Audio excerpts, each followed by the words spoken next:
Call the meeting to order. If everyone can please rise if you're able to sing our national anthem.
Madam Clerk, introduction of addendum or delegation items?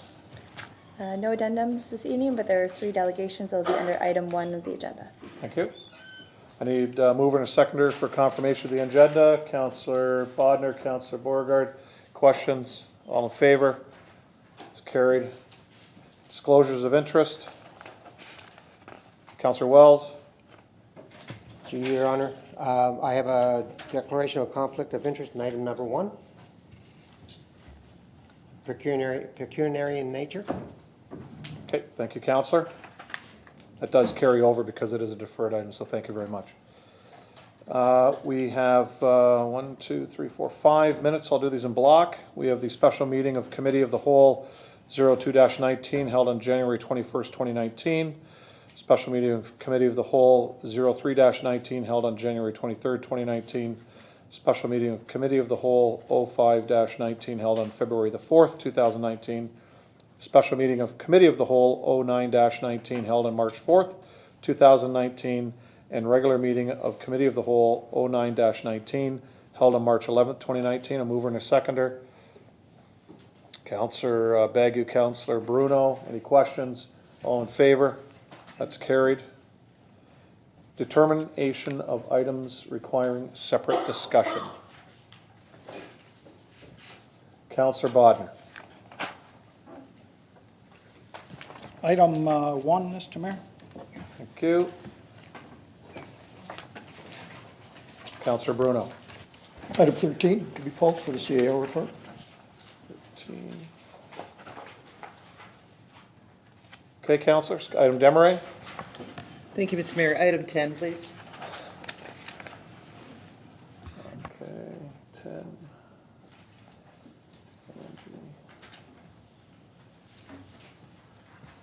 Councillor Beauregard. Item 8.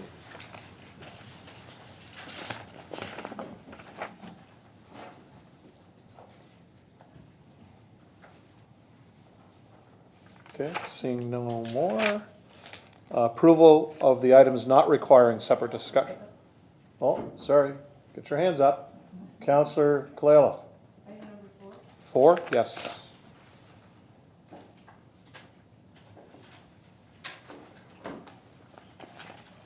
Okay, seeing no more. Approval of the items not requiring separate discussion. A mover and a seconder. Councillor Bagu, Councillor Wells. Questions? All in favor? That's carried. We have one presentation this evening. We have Lori Kleinsmith, the co-chair, providing a report from Social Determinants of Health Committee. Everyone matters.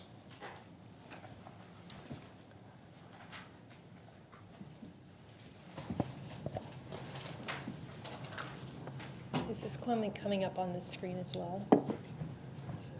Okay.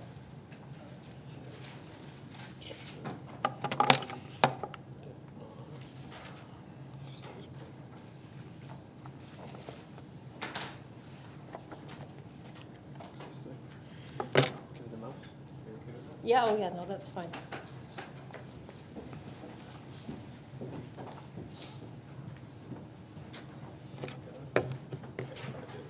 Oh, no problem. Ah, there you go. Okay, but it's not going to come up on this screen? Oh, it will come up on this screen? Okay, perfect, thank you. Okay. Perfect. Thanks, Lori. Thanks, I didn't want to have to just keep turning my head No, back and that's forth true. to you, so, okay.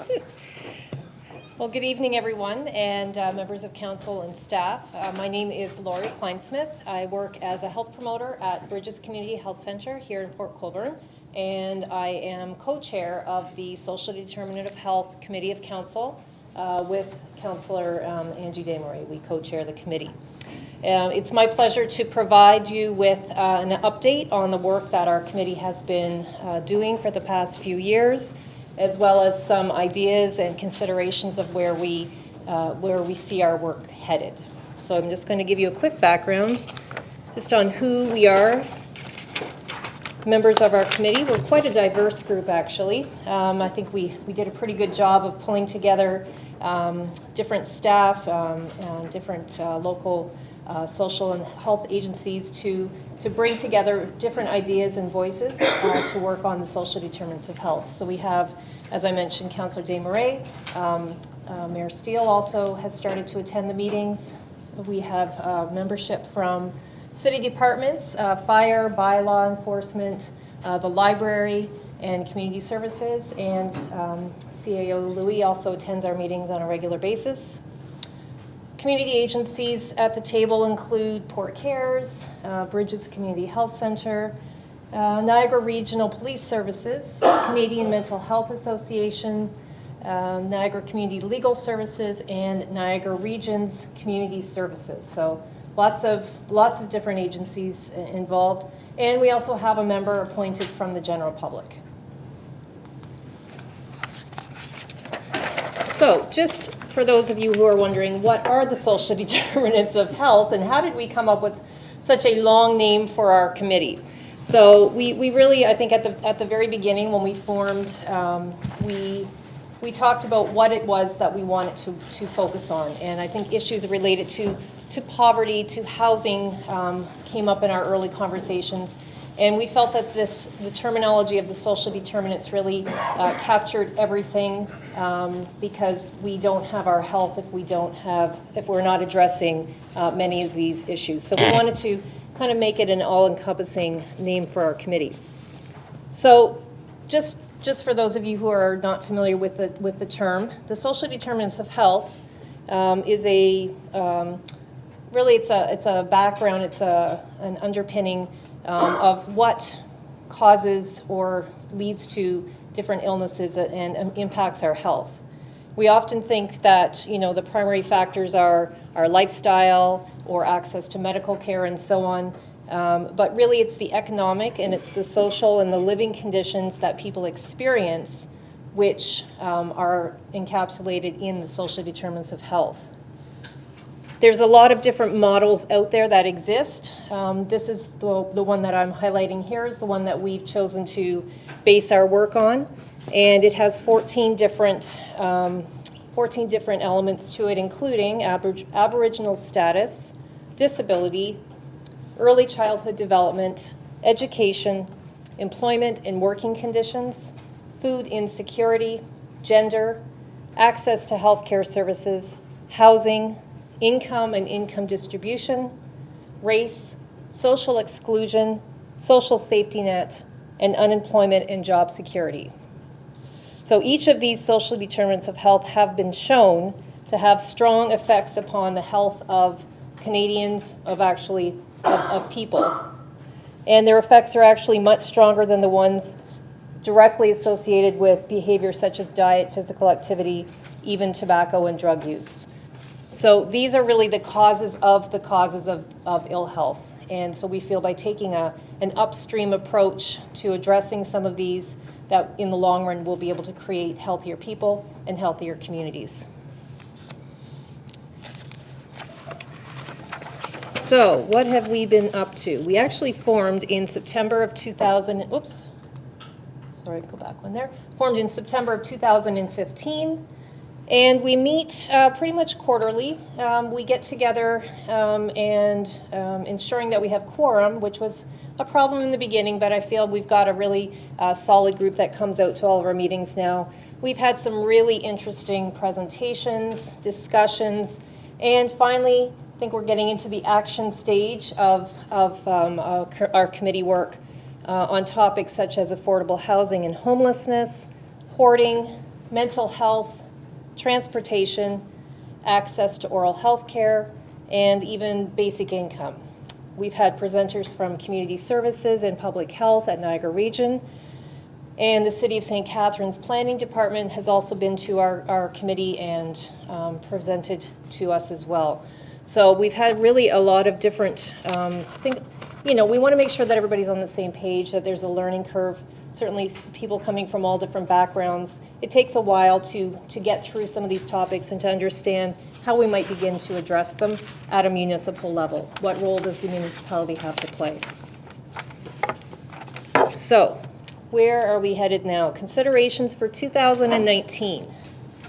So as we embark on a new term of council, our work will continue, and we have a number of items that we are going to be considering. The first, which has actually already happened, is the development of a coordinated and comprehensive municipal affordable housing strategy with the goal to create affordable options across the housing continuum. This was brought forward recently at council, was a motion brought forward by Councillor Desmarais and was successfully passed here.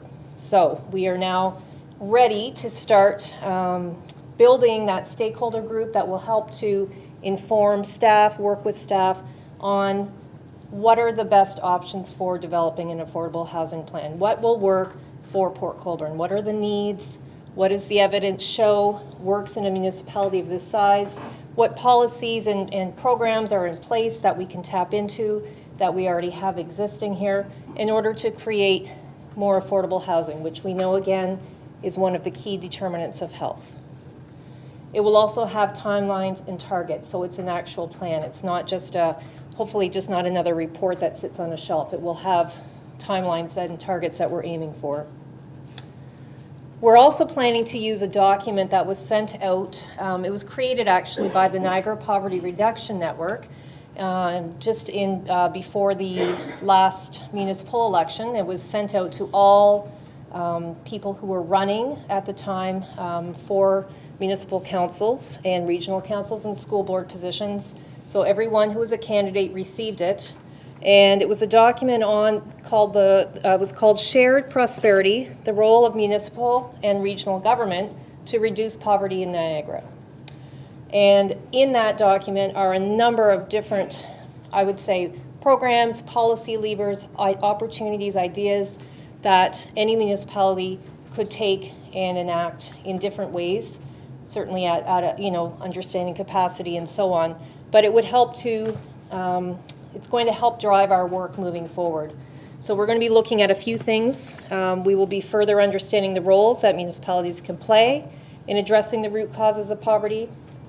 We will be further identifying needed programs and services and public policies to address the social determinants of health. We will be looking at ways to increase social awareness and engagement amongst council and the community at large. And some examples of things that are in the report, we will be certainly looking at the example of living wage policy, which is being looked at by some other municipalities here in Niagara already, something that we could be considering here as well. Certainly further work on transportation, childcare, affordable housing. There's still, even though we have the strategy that's going to be developed, there's lots of short-term work that still has to be addressed in order to keep the work going.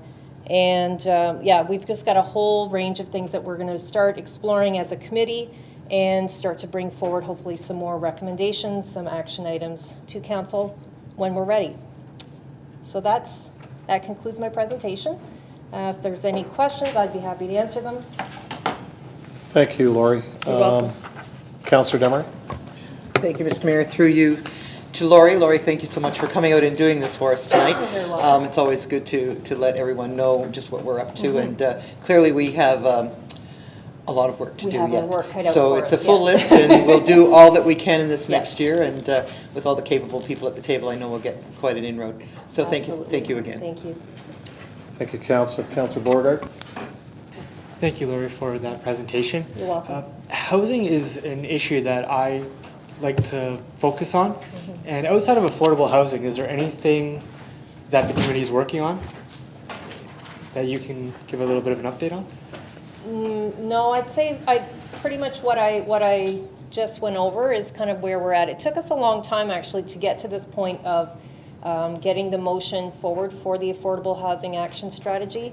When you only meet quarterly, it can take a long time to really decide what direction to take. We had a lot of presentations, a lot of conversations at our table about how to move forward and to get the timing right on getting that motion forward. So that's what we're going to be looking at next, are options from that document from the Niagara Poverty Reduction Network. So stay tuned. We'll hopefully have some more to share.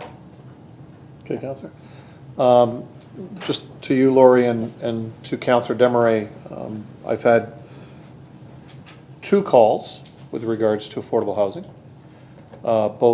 One of these people was through a meeting I had with a local stakeholder, an investor here, had heard what we're talking about, and subsequently sent me a whole bunch of information. So that'll be coming forward to you, Councillor, and the committee. And the second one was based on media reports and what they've heard coming out of this council. And it's another developer that's involved in affordable housing. So we're starting to see the fruits of our labor. Yeah. There are some issues we have to do both at our committee level and through Dan with some Yeah. things that may need to be done under the planning portion of what we want to do. But it's started and the word is out there, so that's really good. So I do Yeah. thank you, Laurie, and the councillor for what was brought forward here, and the rest of council for supporting that. So, any more questions? Seeing none, again, Laurie, thank you very much. Thank you.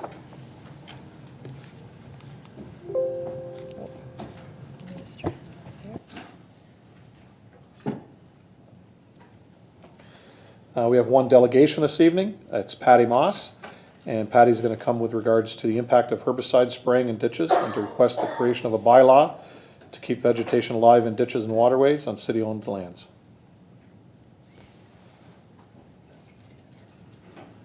Just press the little red button there. Thank you. Good evening. Thank you, Mayor, councillors, staff, fellow public. I am here with support from the Environmental Advisory Committee in regards to the summary of my study of the findings of the roadside initiative from last year, as well as recommendations for moving forward for this year. I'm going to be breaking up the requests into 2 meetings. Tonight, I would like to focus on the herbicide spraying of ditches, and for the April 8th meeting, I'd like to focus my other requests, and also could we focus the other concerns of the roadside initiative on that date. So the roadside initiative started 4 years ago. I'm going into my 5th year studying it. And originally it started with observing a monarch habitat along our roadsides. The reason why I was studying the monarch habitat along the roadsides was because milkweed, the only host plant for the monarch butterfly, is highly concentrated along our roadsides. And because of us doing the spring cutting, it encouraged healthy plant growth of milkweed, just in the exact same timing the monarchs would be in our area.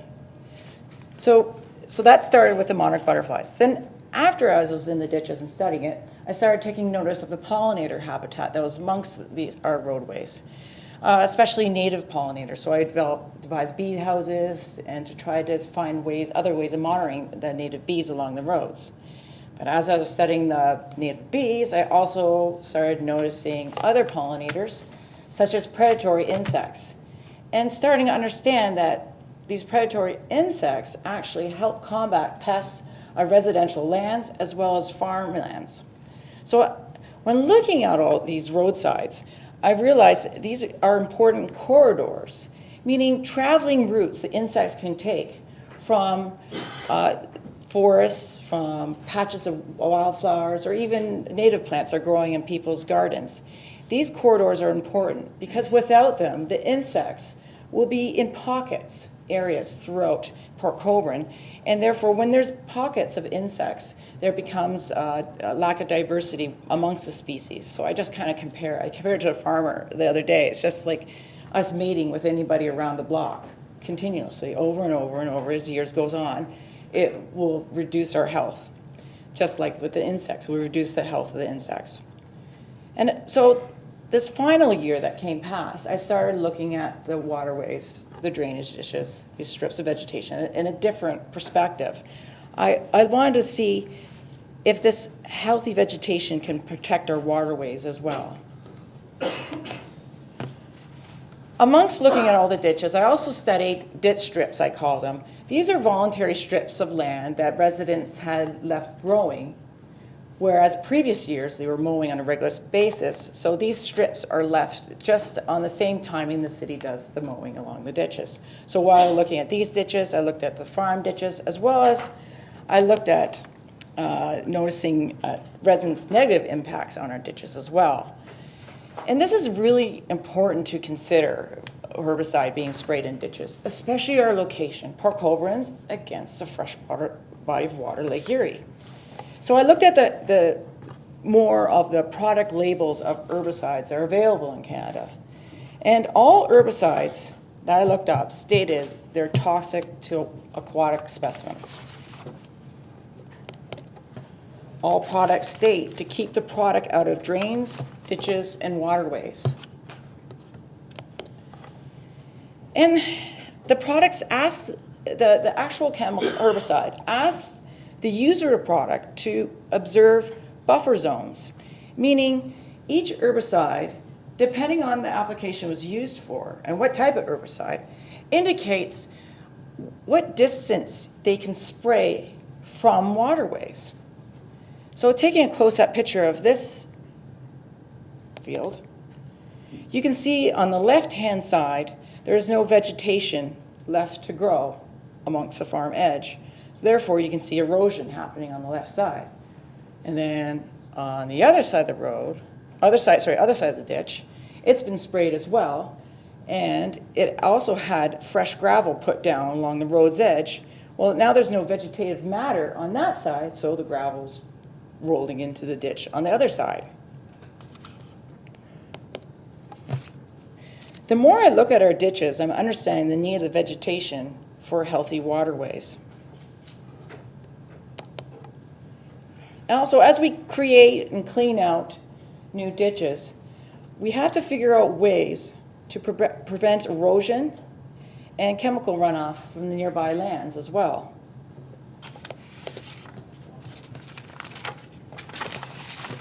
We've always had extreme weather conditions. But this picture was taken in October, and this really got my attention. This is the end of Weaver Road. And this is after, I don't know if you remember, in October, we had that huge rainstorm, like all day long, heavy, heavy rains.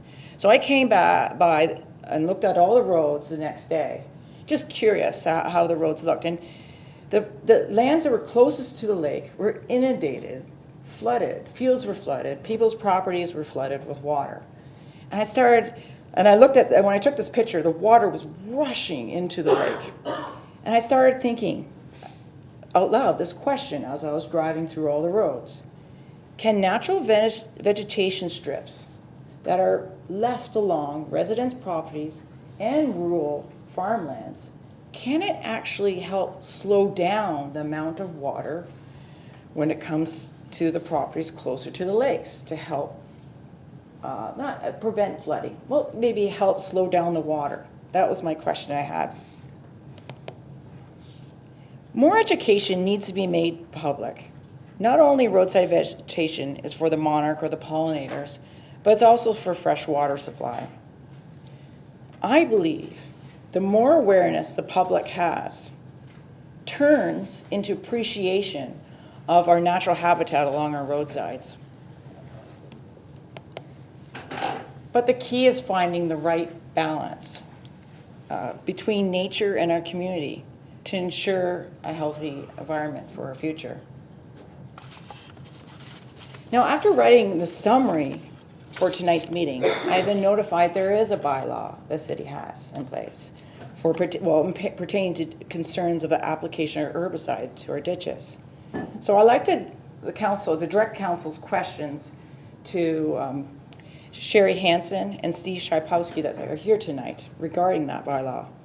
But my question would be, how would we be able to educate the public regarding this bylaw? And thanks for your time. I'm done. Thank you, Patty. Before we get to staff, any questions? Mark? Thank you, Mr. Mayor. First of all, I'd like to thank Patty for your presentation. Thank you. And Patty did a presentation to the Environmental Advisory Committee, which I'm a member of, and Councilor Wells is also. And he has the committee's full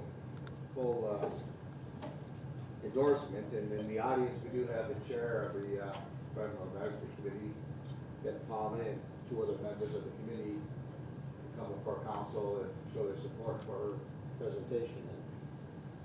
One I just wanted to mention for the advisory committee, remind the residents about our FOIA rebate program and also our tree road rebate program. It's on our city website, and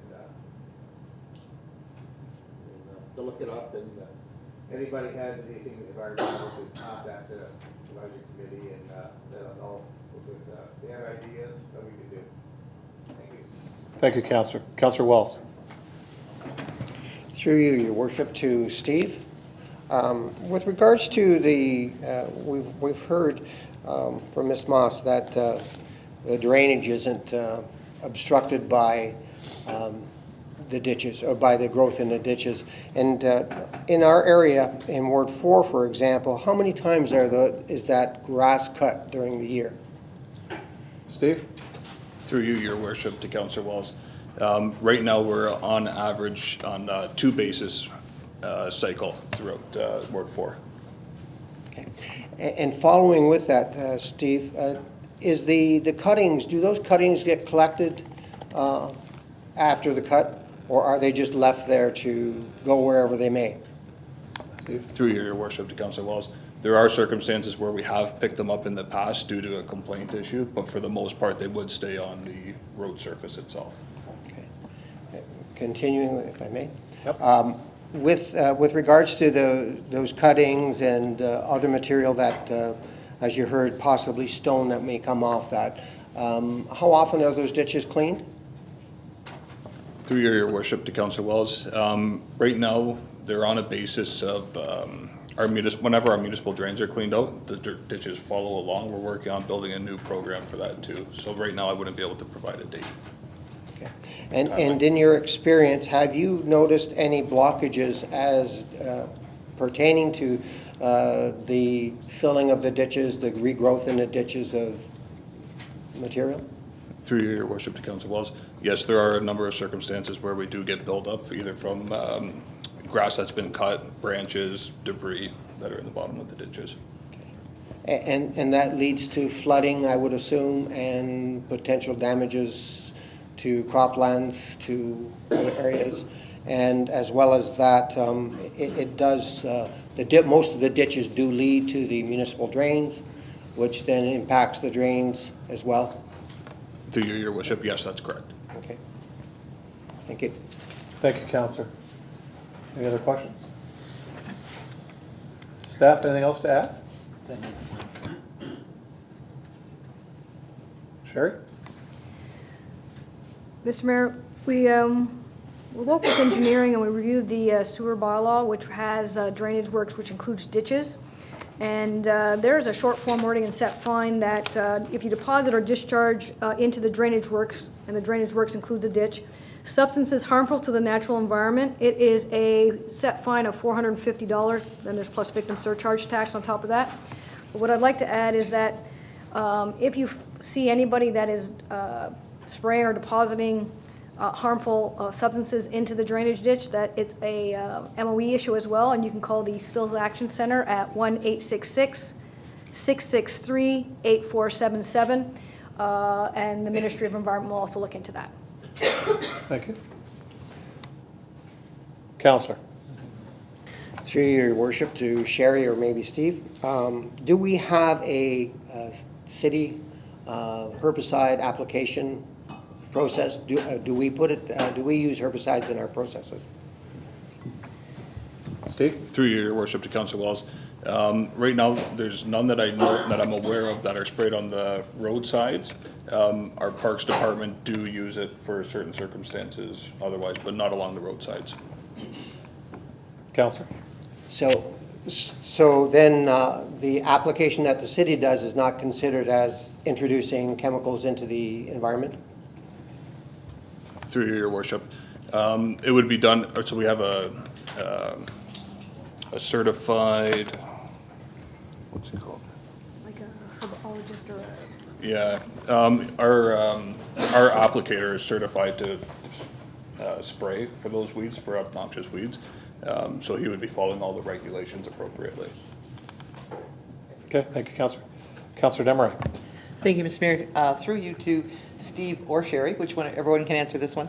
I have noticed if I go into a hardware store, and I actually observe someone doing this is what I'm saying, and I report that I have a noxious weed, and I would like to have some of the herbicides that, or the weed killer that is not allowed to be bought by the public without permit, they will sell it to me. And that same thing can be done, obviously, on properties in the rural areas. When those substances get out into the environment, obviously, they're not good for the environment.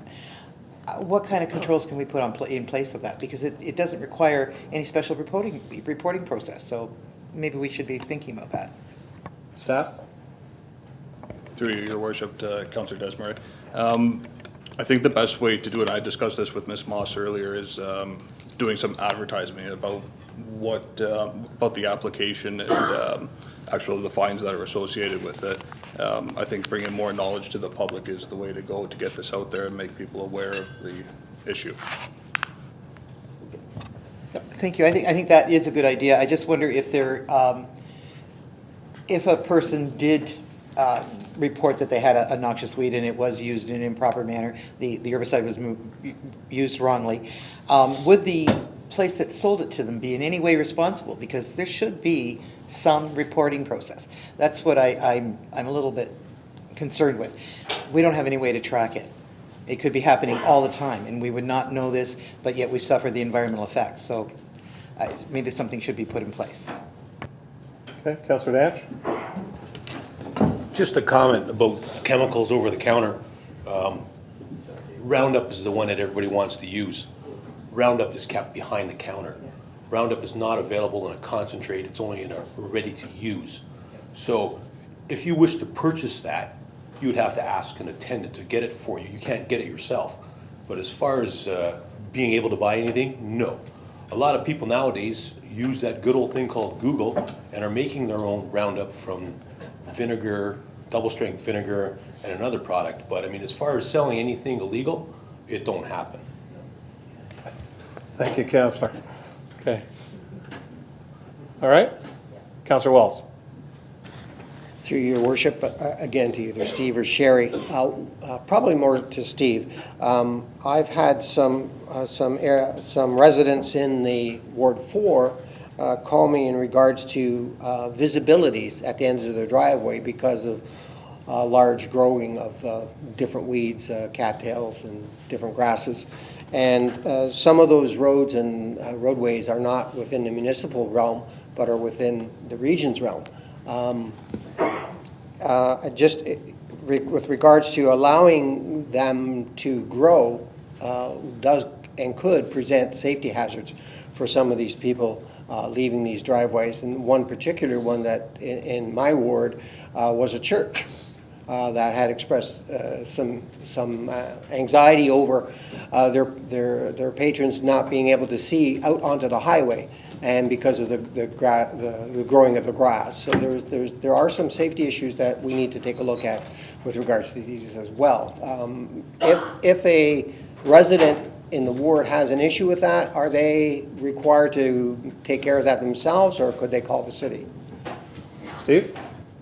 Through your worship to Councillor Wells, Safety is obviously the most important, and there are sightline issues that come without cutting grass. Obviously, those need to be taken care of, and they can call the municipality to have those cleared. Like I was mentioning before, we only do it twice annually throughout the summer, one spring cut and one fall cut. So if there is an issue, that it can be reported to the municipality, and we'll go out and take a look, and if it is deemed a safety issue, it'll be cut. Counselor? Thank you. Thank you. Counselor Bodnar?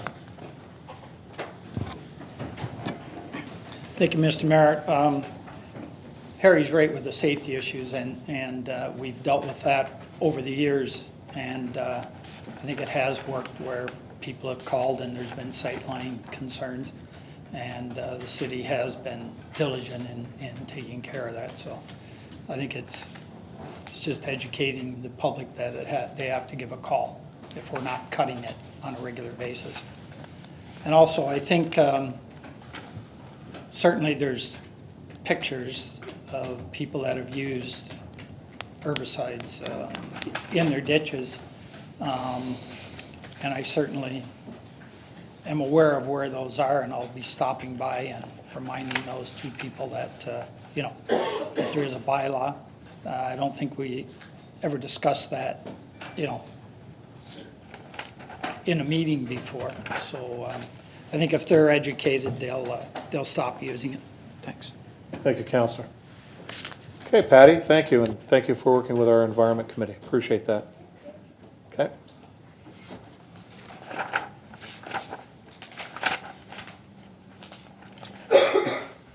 On to the Mayor's report. On Friday, the Welland Canal officially opened, and we celebrated with our traditional top hat ceremony. I'd like to thank the members of the Fair Trade Committee for providing a great pancake breakfast, and to Bremfields, Smoke and Buddha, and the Green Apple Cafe for their contributions for that morning.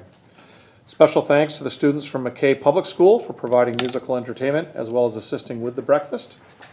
Captain Croucher of the Algoma Spirit was our guest of honor, being the first downbound vessel. And he also received a second top hat that day for being the first vessel to enter Hamilton Harbor. I'm sure he had a busy weekend because he was actually up for a third. I'm not sure if he won. I haven't heard if he won yet. He was going to another port that also has a top hat. So if he was first there, he might have had the trifecta. So hopefully maybe he did that. The Welland Canal is the forefront of Niagara's transportation infrastructure. Going forward, we want to return Port Colborne to an important location within the Seaway, where marine-related businesses can flourish and young adults can look to the marine business to make their living as our forefathers did many years ago. Through strong partnerships with those in the marine industry, we continue to create opportunities for marine-related development within the Seaway Trade Corridor and within our city. We recently hosted a roundtable discussion with MP Vance Badaway and members of local and regional governments, marine-related businesses, and the Chamber of Commerce. Through discussion, we determined we need to move forward to develop strong trade corridors that will benefit businesses in our communities.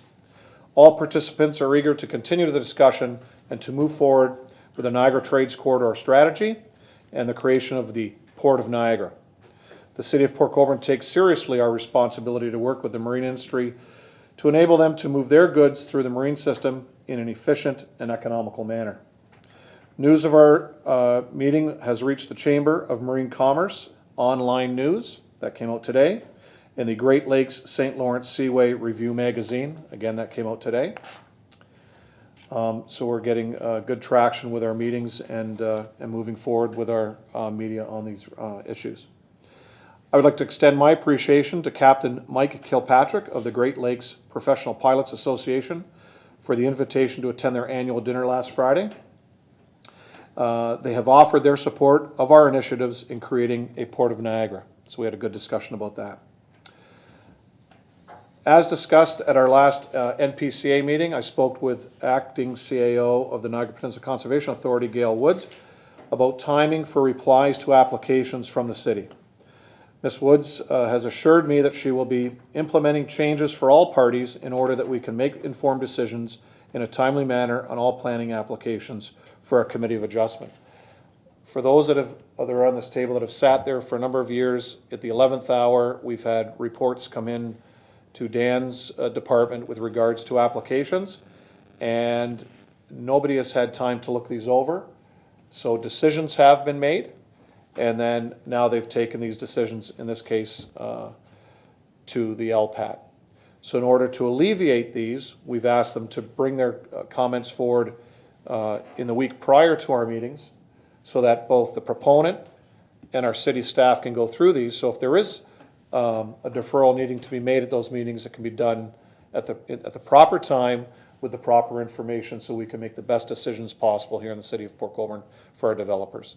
On the most recent one, which it really came to a head, the Conservation Authority came in at 10:34 in the morning, and the region's comments came in at 3:54 in the afternoon. No time at all for anyone to look at this. The Committee of Adjustment made their decision, and the region and the NPCA have decided to put an application to LPAT. However, last Friday, the proponent met with the NPCA. They've come to an agreement with regards to what they were looking for. That will go forward, and then once that's agreed upon, the LPAT application will be withdrawn. So, we're open for business here in Port Colborne, and we just want to make sure that when you guys are at these committee meetings, that you can make the best decisions with the right information at the proper time, and not at the 11th hour. So I was glad that Acting CAO Woods spoke to me about that prior to our meeting, and then we had a good discussion during a meeting. And when I did bring it up, I brought it up not just on behalf of Port Colborne, but on behalf of all communities across Niagara, Hamilton, and Haldimand, because they all submit applications from time to time to the NPCA. Our spring and summer leisure guide has just been released, and registration is open for all programs. Copies were delivered last week in the newspaper and are available at all city facilities. Those programs fill up quickly, so don't delay. Get out and participate. And that's what it looks like. We thank staff for putting that together. Last week, Port Colborne received notification from the federal and provincial governments that we will be receiving one-time funds. The Ontario Ministry of Municipal Affairs and Housing Fund is $711,467, and the federal gas tax fund, which is an increase over and above our annual receipt of that fund, is $586,822. These funds must be used for new initiatives such as service delivery, infrastructure, sharing partnerships that will help reduce costs to our ratepayers. I met with senior staff on Friday and asked them to investigate projects that fit with the government's initiatives and bring back a report that we can discuss in order to move forward. So the CAO, along with senior staff, will be bringing that in the next few weeks, correct? Thank you. Any questions to the mayor's report? Councillor Bruno. Thank you, Worship. With respect to the NPCA and that, having sat on the Committee of Adjustment for 15 years, away for 8, you've turned the clock back 22 years. That's pretty impressive.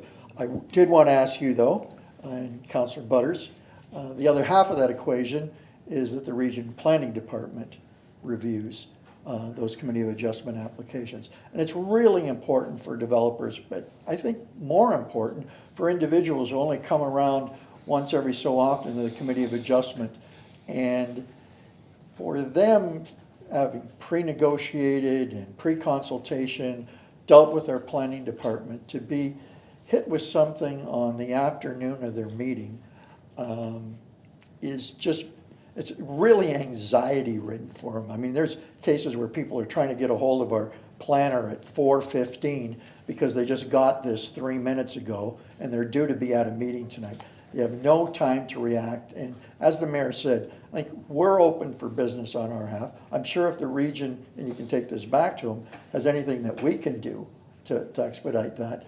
I think this has gone on for far too long. I'm surprised it hasn't come to more of a head. So, Your Worship, I give you kudos for bringing this forward with the NPCA. And if we can do the same at the region, Barb, that would go a long way in our deliberations and meeting these people once a month on a Wednesday night and, really kind of throwing our hands up in the air. And I mean, I hate saying to a taxpayer, we don't have anything to do with it. They come, they expect a sort of a one-window approach or everybody to be working in concert with each other. And so it's been frustrating for a long time. So if you guys can get that other 50% done, it would be a big improvement. Thank you. So, Counselor, with regards to the MPCA, I do give kudos to our acting CAO who took the initiative to call us first and then meet. We had a meet and greet prior to our meeting last Wednesday, and she met with both public and our board members.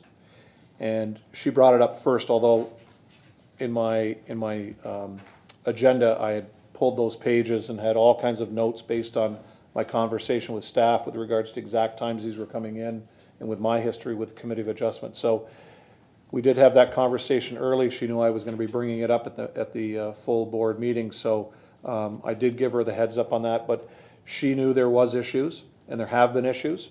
So we did work together with the rest of our board on that. So I do look forward to those changes that she's going to be bringing forward. So with regards to Councillor Butters and I, because the next meeting for the regional council will be this Thursday. So we have a tag team approach on Thursday. I was going to talk to Barb actually prior to her leaving this evening, only because this has just come forward with the MPCA that we can go at that regional meeting, obviously give staff a heads up, but bring that forward so that they can make the proper changes that their staff is bringing this back at least the week prior, near the Wednesday, Thursday, when our meetings are normally Tuesdays. So it gives all proponents an opportunity to make comment on this. Great. So, okay, and Barb and I will be working on that. Thanks. Any other questions? Okay. Councillor Butters. Thank you, Mayor Steele. Happy to be here tonight, as usual. I want to kind of highlight or focus in on something that's in your package on, I think, page 135.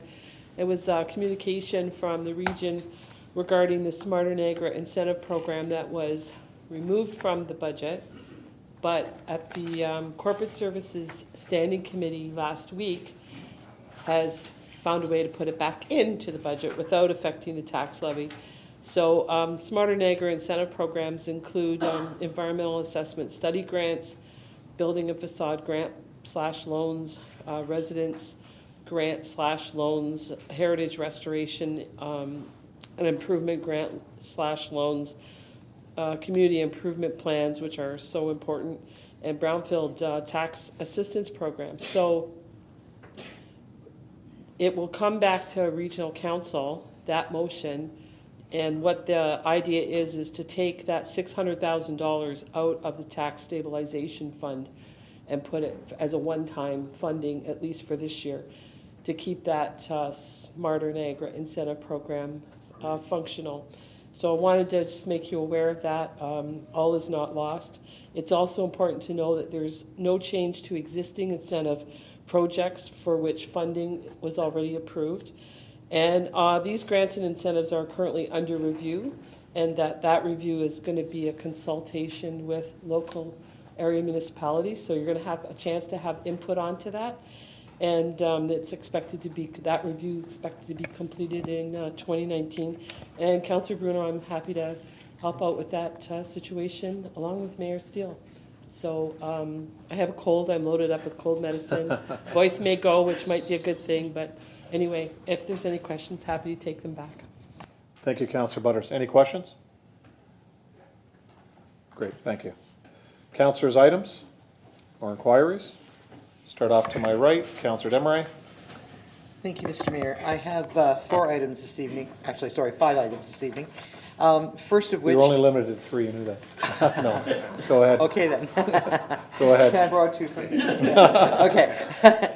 The first one being, I'm wondering if we could possibly get the Wellington Humane Society to come and speak with council with regards to any possible impacts they're going to see locally due to the court ruling that came forward with their enforcement powers. I don't know if that's going to affect us or not, but I would like to hear from them. Okay, so on that, I'll go to Sherry. Could have them come. Through you, Mr. Mayor, just let me know which meeting you would like them at, and I will request that they attend. Okay, Councillor, can you work with Amber on that one to bring them out to a meeting? Whenever that is convenient, that would be good. Great, thank you, Councillor. Okay, that was the one. The second item was every councillor received an email from Sam Oosterhoff regarding the governance review that's going on. I would just hope that everyone took the time to complete the survey, because it is important that we all be heard, to make sure that our concerns are heard. That's, I took the survey today, actually. It took me a while to get around to doing it, and it was pretty extensive, and hopefully everyone will take the time to do that. That was number 2. Number 3, I wanted to just talk to bylaw. Sherry, this was for you more than anything else. With respect to bylaw and property standards right now, this is the season. Everybody's getting ready. Winter, the signs of winter are now gone. Spring is here. Everybody's getting excited. I had several calls just today, and when I say several, I mean 4, just today on property standards, which I found kind of surprising, but it was nice of it, so it happens. I think we're going to see more of that.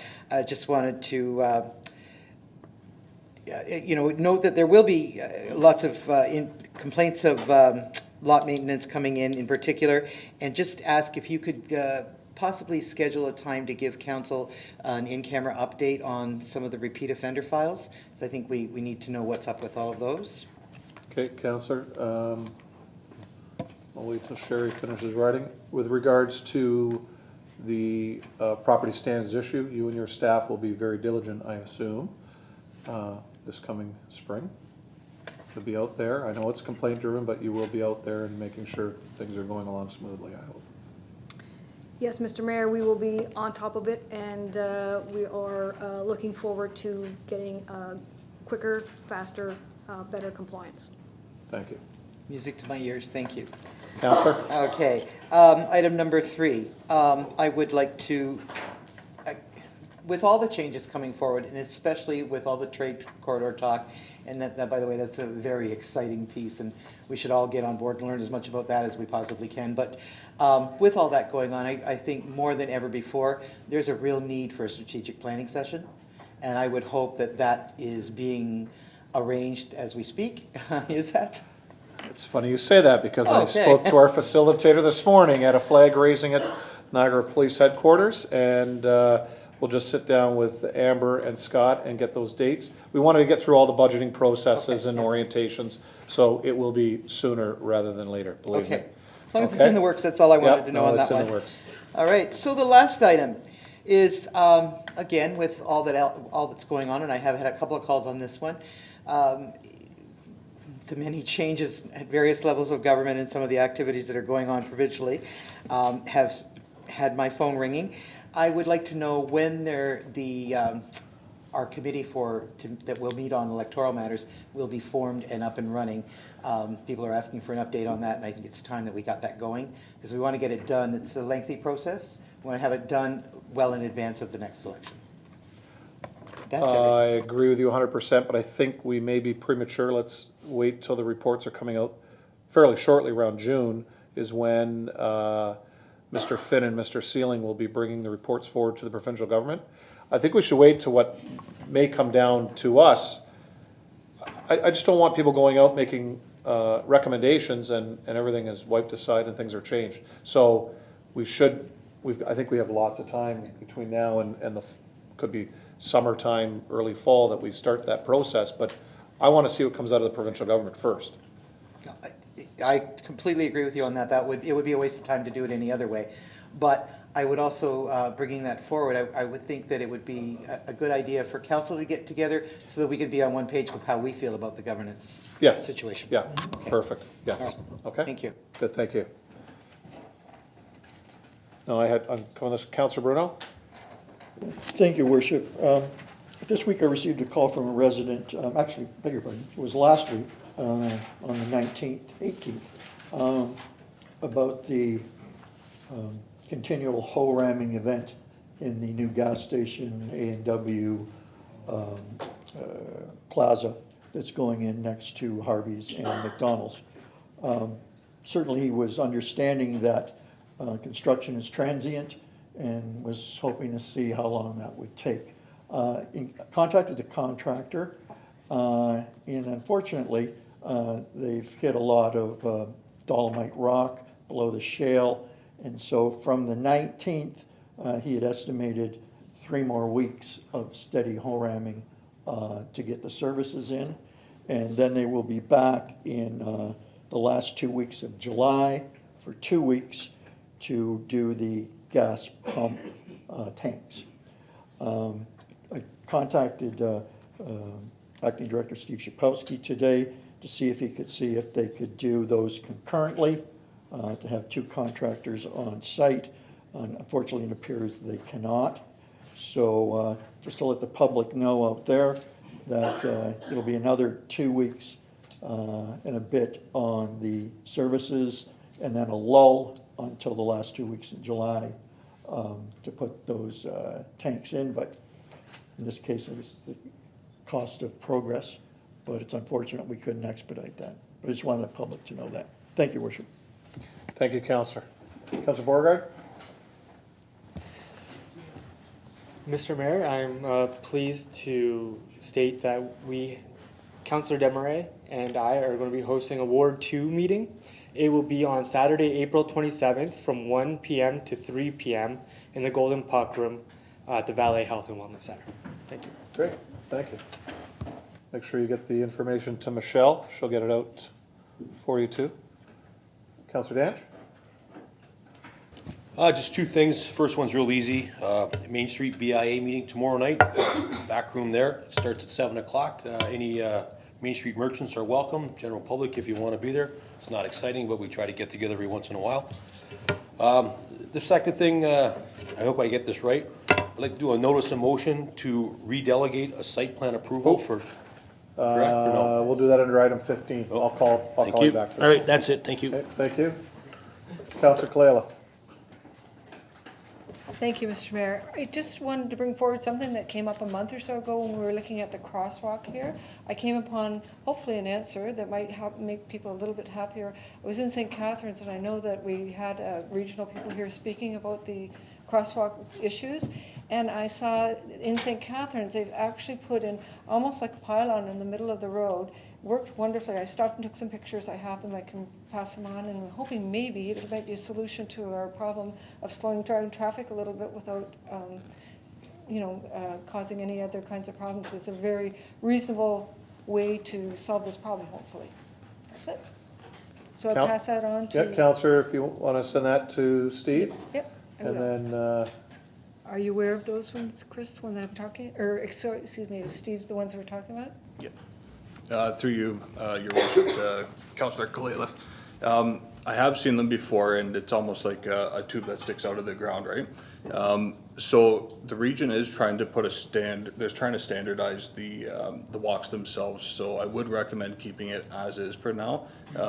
It would also cause another obstacle to kind of deter around as well, and it could be a potential for claims as well if it does get hit. But we could definitely look into it and see the probability of using it there. They actually have 2 of them, and I was just thinking if we just did the one, they have one going each way, but then they have 3 lanes. Yeah. But they have to get around them as well. So, anyway, just food for thought. I thought it could be an answer. Thank you. so if you could look into that, Steve, for the councillor. And Yes, let Mr. her know. Okay. I know some communities have put them in, taken them out. Other communities have put them in and left them. I know there's one in St. Catharines that they're actually, through my conversation with the mayor there, that they may be taking out.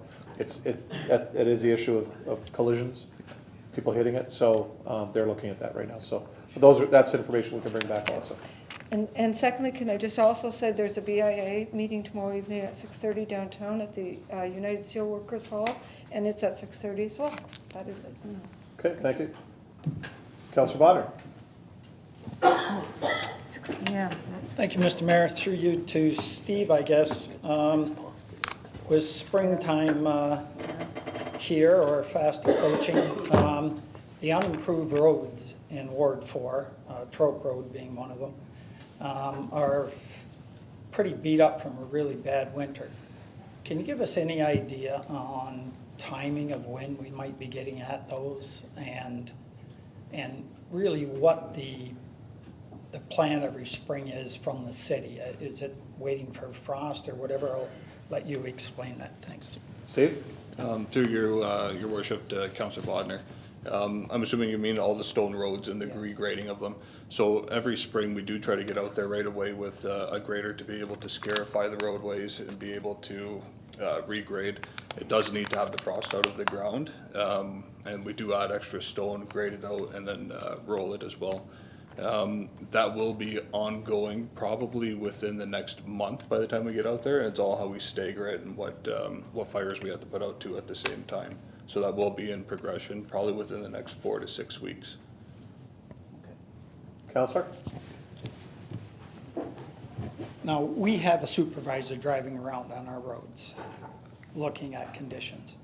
On this particular road, Trope Road, people are driving off on the shoulder around some pretty mean potholes. Is there a temporary solution where you can go out and just kind of, I don't know, grade that in a little bit until you do a final grade? Is that ever a consideration? Steve? Through you, Mr. Mayor, to Councilor Bodnar. We can look at that, and what I'll do is I'll look at it tomorrow and see if there is an alternative for that specific circumstance.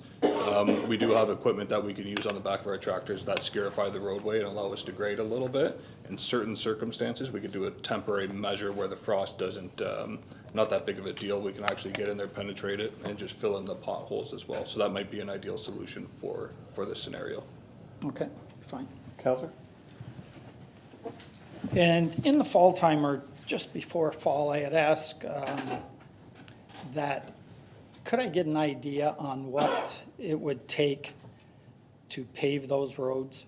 Just, I don't want some big hours and hours of in-depth study, but, there must be some ballpark. I know you got to do the base on some of them, but people that live on those roads are always asking, does it make sense to spend so much money every year on grading, stoning, putting dust suppressant down versus paving it, and what's the lifespan? So I know I asked for that before and we didn't put a timeline on it, but I wonder if I could get a consensus from council or the mayor could, just to say at some point in the next few months we come up with that, because it certainly isn't in the budget this year.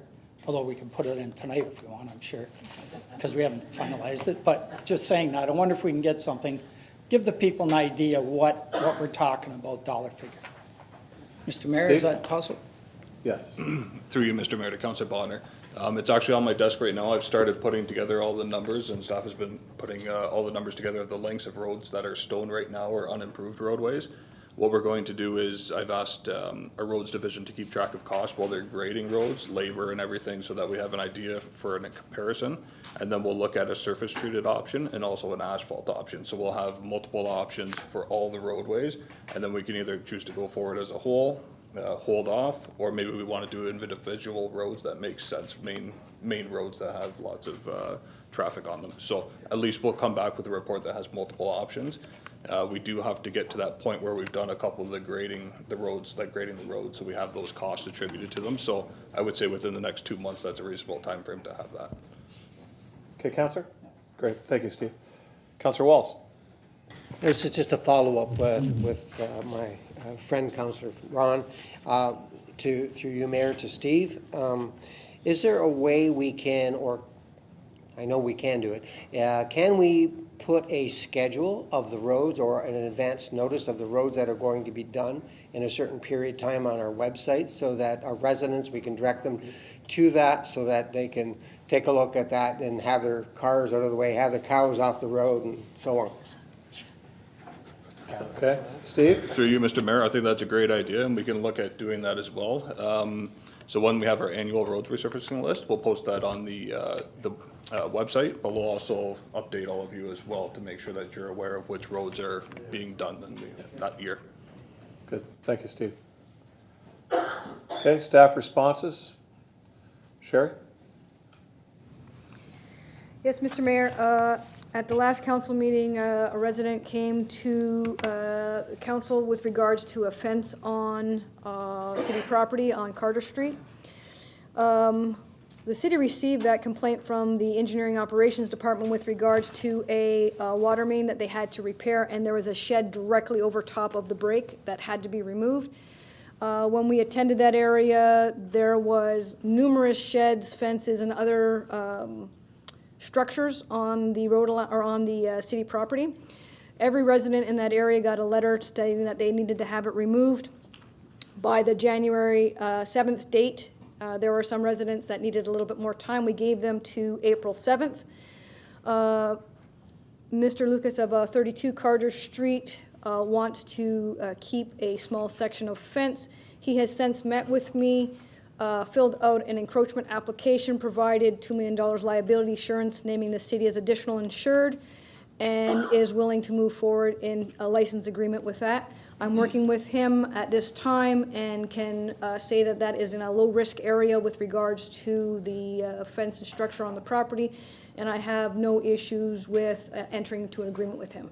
And I can make that happen if council is in agreement with that issue. Okay. Councilors, consensus, you guys are fine with that? Okay, councilors? Sherry, I really appreciate what you've done for Mr. Lukex. And I've had several discussions with him trying to move along with the information that Dan brought up at the last meeting. So he was able to get all of the information that we need as a city for you to move forward in order to rectify his issue here. So I do appreciate what you've done for him. So thank you. And there will be a report next meeting, I believe, Sherry, with regards to future encroachment agreements that we can give staff the go-ahead right away. It doesn't need to be coming to council all the time. So that report will be coming forward on April the 8th. Okay? All right. Any questions to that? Sherry? Just to further that, we've been getting some inquiries with regards to pop-up patios as well, and I've researched that as well, and it can be incorporated into the encroachment agreement and policy that I put together. So that will be coming on April 8th, and it will encompass everything that, so if you're getting any inquiries, well, that will also be able to deal with that as well in a timely fashion without having to come back to council, because it will be dealt with in-house by staff. Okay. Question? Yes, Mr. Mayor, through you. Sherry, could you explain exactly what a pop-up patio is and when that may happen? A pop-up patio is a patio that extends past the sidewalk and partially into the road allowance. The patio itself would be on the sidewalk, but then there would be a structure, basically an additional sidewalk, where the person would then be able to use the sidewalk out onto the road allowance, protecting themselves from the traffic, and there would be barriers and other information available with regards to signage and that type of thing. And it would be between the May and October dates and times in the downtown core area, where you would have other restaurants that don't have enough of a sidewalk to be able to house. So you need a 5-foot unobstructed corridor for people to use the sidewalk. And this is going to allow them to expand their business and draw more people down in the downtown core and keep people safer by having the sidewalk go around where they're having their patio. One of the other issues was people riding their bicycles or with the scooters. This will slow down, almost like a traffic calming, where you will come up to the patio, the sidewalk would then go around the business, and then the sidewalk would continue. So a pop-up patio it's not like a temporary, like, you know, it comes up one day. It's going to be there as we would with other encroachments we have downtown. Thank you very much. Thank you, Councillor. I'd like to thank Sherry for working with the municipality of Muskoka. We got the idea through them. In 2008, I was in Huntsville, and they had several of these, and through the other municipalities. So Sherry worked with her counterpart in the town of Muskoka with regards to bylaws that they've already created. So we don't need to reinvent the wheel, and we brought it down here, made the tweaks that we need to, and we already have 2 businesses that are taking advantage of this. I know Sherry has been working with one diligently, and the other is getting their information in as we speak. So it's going to be kind of neat this summer for kind of that pilot project to see how this works, and we can go from there. So I do appreciate that. Thank you. Anything else, staff? Peter? Yeah, through you, Mr. Mayor. Just as a heads up, that we are working on, Darlene and I and staff are working on the 10-year financial plan for the water financial plan. And there's a lot of information there that we've got to pull together, and we're looking at potentially to look for the mayor to call a special meeting for possibly April 15th, which is our off Monday. So hopefully councilors will be available at that time, or sometime that week anyway, so that we can bring that forward, because I believe our license is due April 23rd. So and part of getting our license is to provide a 10-year financial plan. Again, it's a forecast, it's an estimate for the next 10 years. And as you know, when we were doing the water budget, we sort of compare to that as to how we're doing throughout those years, so that'll be coming forward to council. Thanks, Peter. Okay, anything else? All right, so now we're on to consideration of items requiring separate discussion. Councilors, I'm going to move item 10 to the front only because Ms. Grigg needs to leave earlier tonight for another function. So if we could have Councillor Desmarais move the top of item 10. Thank you. Community and Economic Development Department, Parks and Recreation Division, report number 2019-41, subject facilitated strategic planning session respecting the Canal Days Marine Heritage Festival. Thank you, Councillor. Seconder, Councillor Danch. Ms. Grigg. Thank you, Mr. Mayor. Staff brought this report forward as a result of the last Canal Days Advisory Committee meeting, at which the committee expressed an interest in undertaking a strategic planning process with regard to the festival. And in addition to that, Council during the last strategic planning session also identified the need for a strat planning session with regard to the festival too. So as a result of the fact that the Parks and Recreation Master Plan is currently underway, staff took the opportunity to contact the consulting firm that is in charge of that project and asked for them to provide us with a cost estimate on how much a facilitated session would be to the municipality. They came back with the cost estimate as outlined in the report, as well as a work plan with regard to the preparations, what the facilitated session would look like, as well as the follow-up piece, which ultimately would end up with a final report for council's consideration.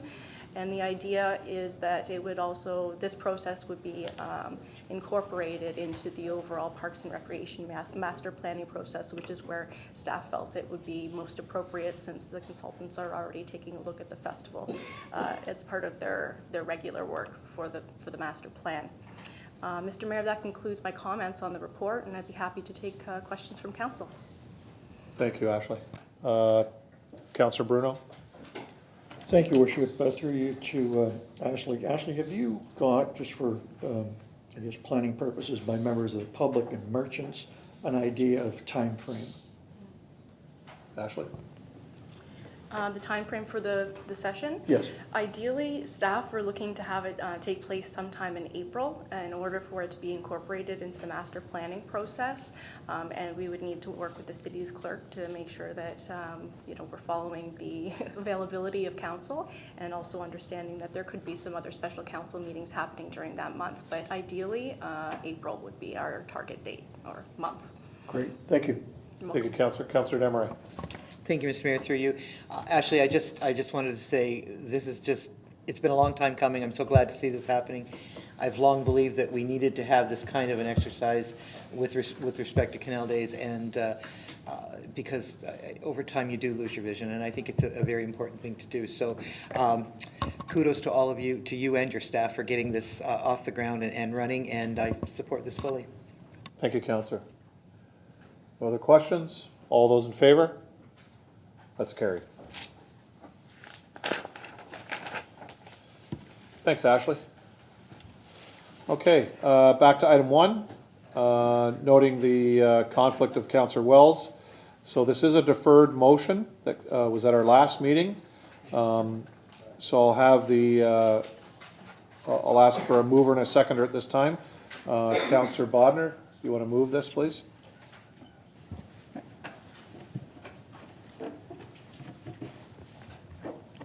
Planning and Development Department Planning Division Report 2019-38, subject site alteration permit, additional review, Port Colborne quarries. Thank you, Councillor. Seconder, Councillor Desmarais.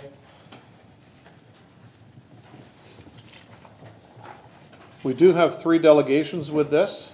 Again, this is a deferred motion that came forward from last meeting, so I would ask that the delegations please provide us with new information. You have submitted the information you gave us last week. So before I ask the delegations to come forward, Council have any questions before the delegations? Councillor? Thank you, Mr. Mayor. Through you to Dan. Dan, I was really surprised to see this report come back this quick. When we deferred it, we talked about April 26th, I believe, was going to be the, chance for you to have this ready. I think a lot of us were taking that time to do some more research in that. And, a lot of us work still, and, we're really part-time counselors, although it feels like full-time most of the time. And I think members of the public took a breath and they wanted to do some more research. Now, how did this come apart? All of a sudden it shows up. Through you, Mr. Mayor, to Councillor Bodnar. I had a request from His Worship, Mayor Steele, to bring this forward. That's why it's on tonight's agenda. Okay.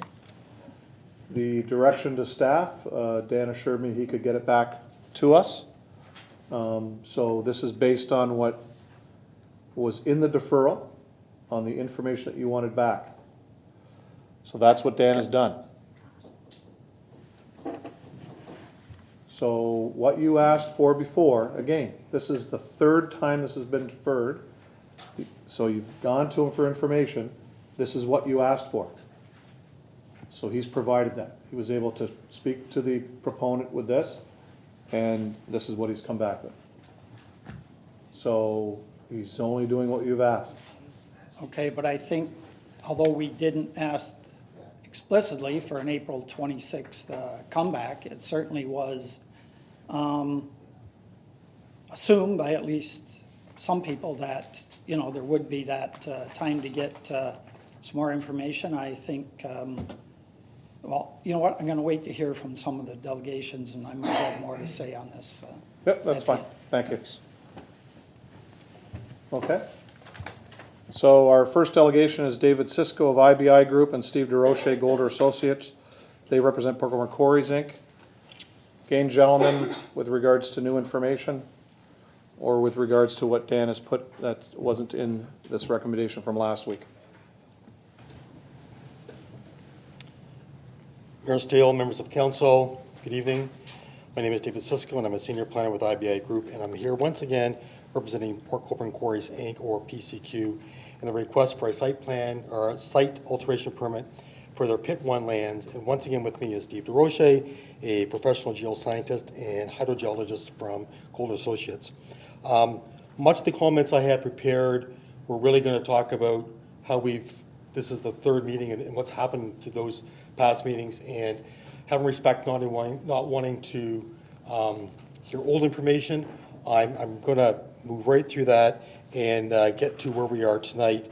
So we are here again now for the fourth time, and once again, Port Colborne Quarries, as proponent, is stepping up to the plate, and in advance of this meeting, they have respectfully provided to city staff the context of the list of MECP documents that were raised in the last meeting,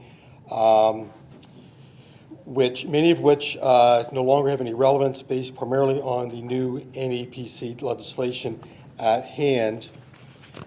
And PCQ has provided confirmation to the city staff that they're willing to provide a retainer for any unforeseen out-of-pocket expenses that they may incur related to this application.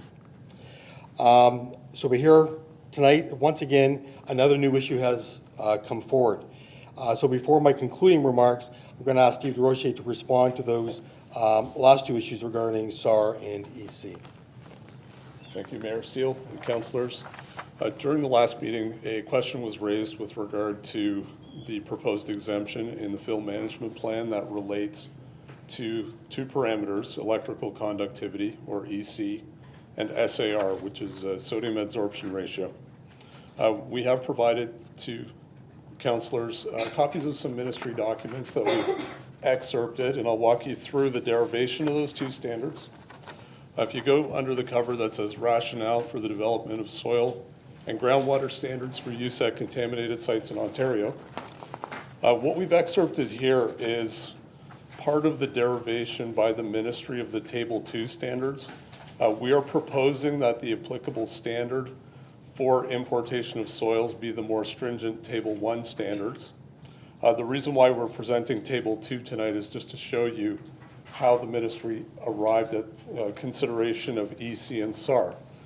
Table 2 would apply where you have aquifers being used for drinking water supply or other domestic uses, watering lawns, irrigation, and so on and so forth. The column that I'll direct your attention to, if you look across the table here, is this one labeled S to GW1. What the S to GW1 number means is this is the allowable, in the ministry's eyes, this is the allowable concentration of various contaminants in soil that does not pose a risk to aquifers. So for example, we've excerpted the last part of this table. You'll see some chemical names here with a lot of numbers attached to them. Many of these are degreasers. They are dry cleaning chemicals and so on. You'll see those have quite low numbers in that S to GW1 column, because these are obviously things that you don't want in your aquifer. They pose risks to human health. If you look across where we have EC and SAR, those two rows in the table are blank. And what the ministry tells us with a blank value is that the risk posed by these contaminants in that situation, in this case in contact with an aquifer, is a minimal risk. It's a risk that they considered, but they did not think it significant enough to carry forward in their calculations.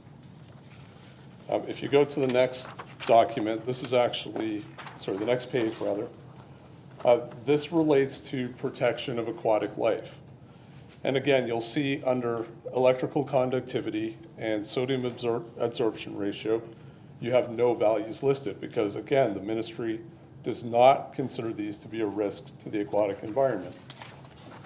If we go ahead to the next document with the Government of Ontario logo on it, this relates to the pits and quarries regulations by Ministry of Natural Resources and Forestry. And we do recognize that this pit is not subject to this regulation. It actually predated the regulation. But what this shows is where MNR has jurisdiction over the rehabilitation of pits and quarries, you'll note that this document provides a specific exemption from consideration of EC and SAR.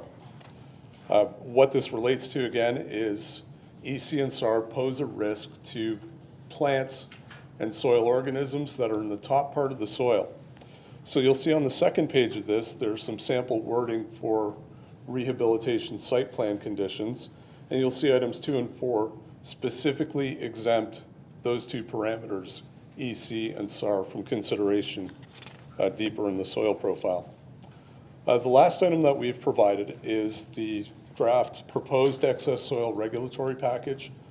This has been released by the Ministry of the Environment for public comment. And we've excerpted page 61 of the document. And it actually speaks to the question that excess soil that is or may be elevated in parameters, and they specifically call out sodium adsorption ratio and electrical conductivity, that are typically associated with the application of road salts.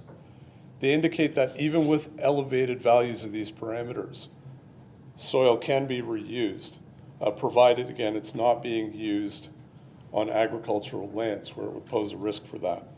It does provide certain setbacks, for example, from water bodies that we consider also met in this case.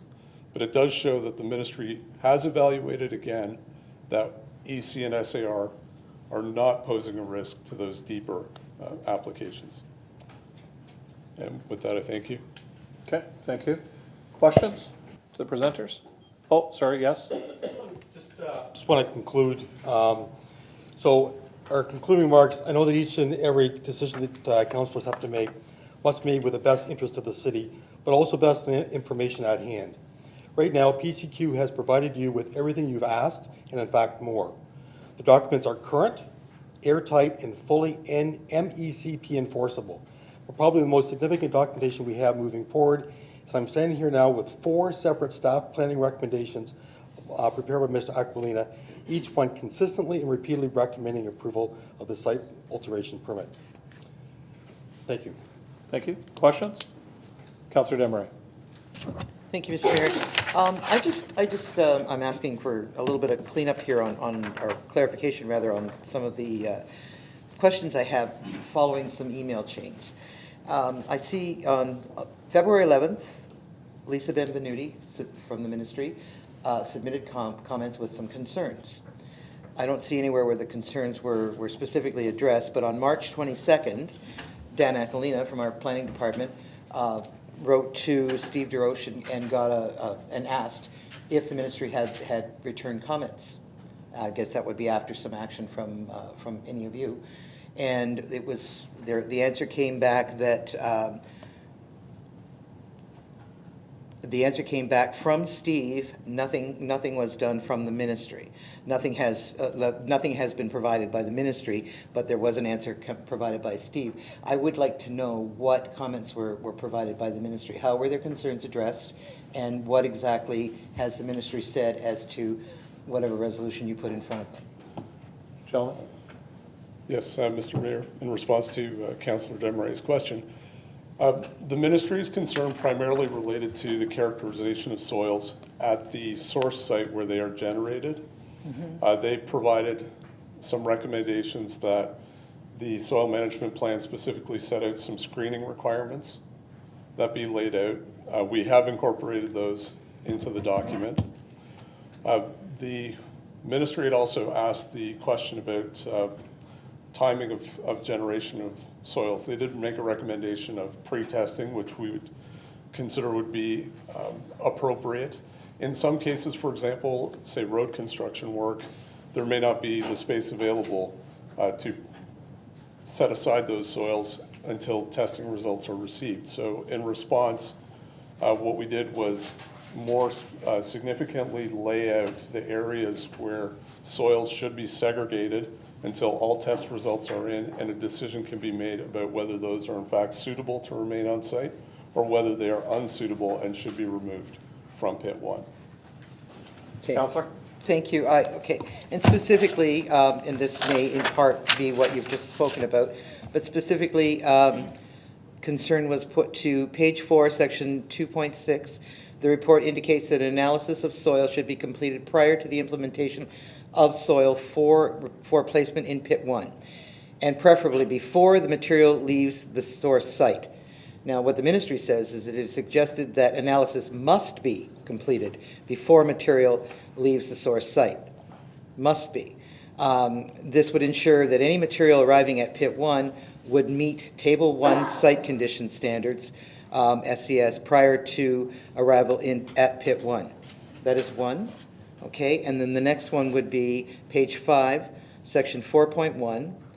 For the load importation tracking, it is preferable that source site owner must provide PCQ with the numbered waybills or tickets to accompany each load, and the source site owner must provide PCQ with the following information regarding the transportation of material. That's how it reads. So could you speak to each of those, please? Certainly. With respect to the testing, we did reference that we have identified some scenarios where there may be some lower risk soils, ones that don't have potentially contaminating activities associated with the source site, where the timing is such that testing may not be able to be generated or that results may not be able to be received. We've identified that in such cases would be considered on a case-by-case basis, and those soils would have to be segregated in a temporary storage area away from the active filling areas so as not to be incorporated into pit 1. So we took that into the ministry's comment into account, recognizing those questions may arise regarding timing. For example, if the city had, say, a sewer replacement or water main replacement project that was generating excess soil, there may not be room in the right-of-way to store that material. So we've identified a segregation requirement for it until the test results come in. On the second point, we fully have incorporated a requirement that some form of identifier needs to be brought into place so that we know that trucks leaving the source site, be it truck numbers, license plate numbers, or way bills, are the trucks that are arriving on the receiving site. I was responsible about 9 years ago now for a soil management facility on Toronto's waterfront dealing with much worse soil. What we found invariably was that there were trucks that would join the queue that were not authorized to do so. So through those mechanisms, the waybill mechanism, verifying license plates, we made sure that those trucks were rejected from tipping their loads at the site, and we propose that the same principles apply here. Thank you. I was particularly impressed with the must be. I don't think there's any way of saying should be or could be. I think it must be is must be. It has to happen in every situation. So that's how it looks to me. Do you have anything from the ministry, anything in writing that says that they agree with what you've put in front of them now? They've simply asked for the finalized plan. Okay, once I it's did prepared. see that. Yes. So it becomes very difficult as a council to be able to decide this matter until we see what the ministry has said on this. That's my problem right now. Okay, further questions? Nothing right now? Okay, thank you, gentlemen. Thank you.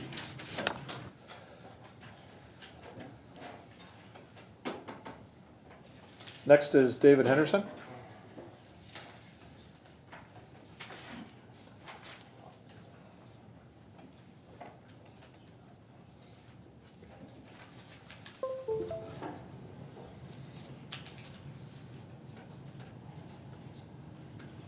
Good evening, everybody, members of council, mayor, members of the public. Thank you for the opportunity to speak. I will try not to repeat myself. Okay. The green one? Or there we go. So these are the questions I asked back in March, and we all agreed at that meeting that we really felt that none of us were experts. I think that was, and we needed to go out and get more information on this. And I believe obviously Dan has done that, or else we wouldn't be back here. So here are some questions I just want to cover with regard to where we're going forward. So have the following experts reviewed the site alteration application? And as we just heard, you've had some review by the MEPC.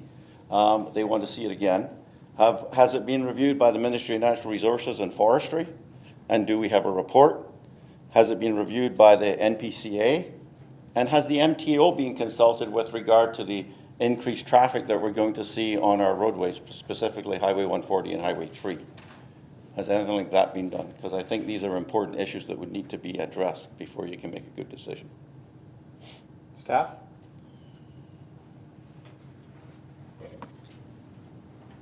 Through Mr. Mayor, no, that has not been done. That wasn't the direction from council that was received at the last council meeting, so no. Okay, thank you. Is the PCQ proposal compliant with the Port Colborne official plan, Niagara Regional Policy Statement, or the provincial policy statement? Dan? Through Mr. Mayor, the one thing you have to be concerned about or be cognizant of, those documents are planning policies. There needs to be a planning application made to then look into those documents for policy direction. So the site alteration permit application is not a planning act approval application. Thank you. And finally, we'd like to make, and obviously you've heard from both Jack and myself that we think ultimately, if done right, this is a good move for the city and the quarry. So we've got 14 recommendations that we would like to see included in it. Number one is that the city solicitor's statement that the site plan agreement between the city of Port Colborne and Port Colborne Quarries is not enforceable. Staff made this claim regarding the solicitor's statement in the early planning report on this matter, but we've never provided a copy of that. So we'd like to see that.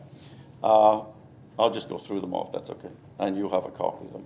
Written acknowledgement from the Ministry of Natural Resources and Forests that the SPA is not a condition of the current licensing for number 4444 for pits 2 and 3, and the responsibility for ensuring the rehabilitation of the cities through the SPCA. The number 3, that the Ministry of Natural Resources acceptance that the rehabilitation of pit 1 by placement of inert fill for a final use other than the original prime agricultural use is comparable to rehabilitation as a passive recreational lake and is consistent with the Aggregate Resources Act policies, AR 6.00.00.0. And in number 4, Ministry of Environment, Conservation and Parks acknowledgement and approval of the fill management plan, which I believe you're on the way to getting. Number 5 would be that MECP acknowledgement and approval of the plan to protect and make available the identified area of natural and scientific interest in the West Waller pit rather than a portion of it. Portions undefined. It could be anywhere from a 10-foot square, who knows? So I'd like that defined to be the entire site. Number 6, a groundwater management plan and stormwater management plan acceptable and approved by MECP to ensure protection of our groundwater.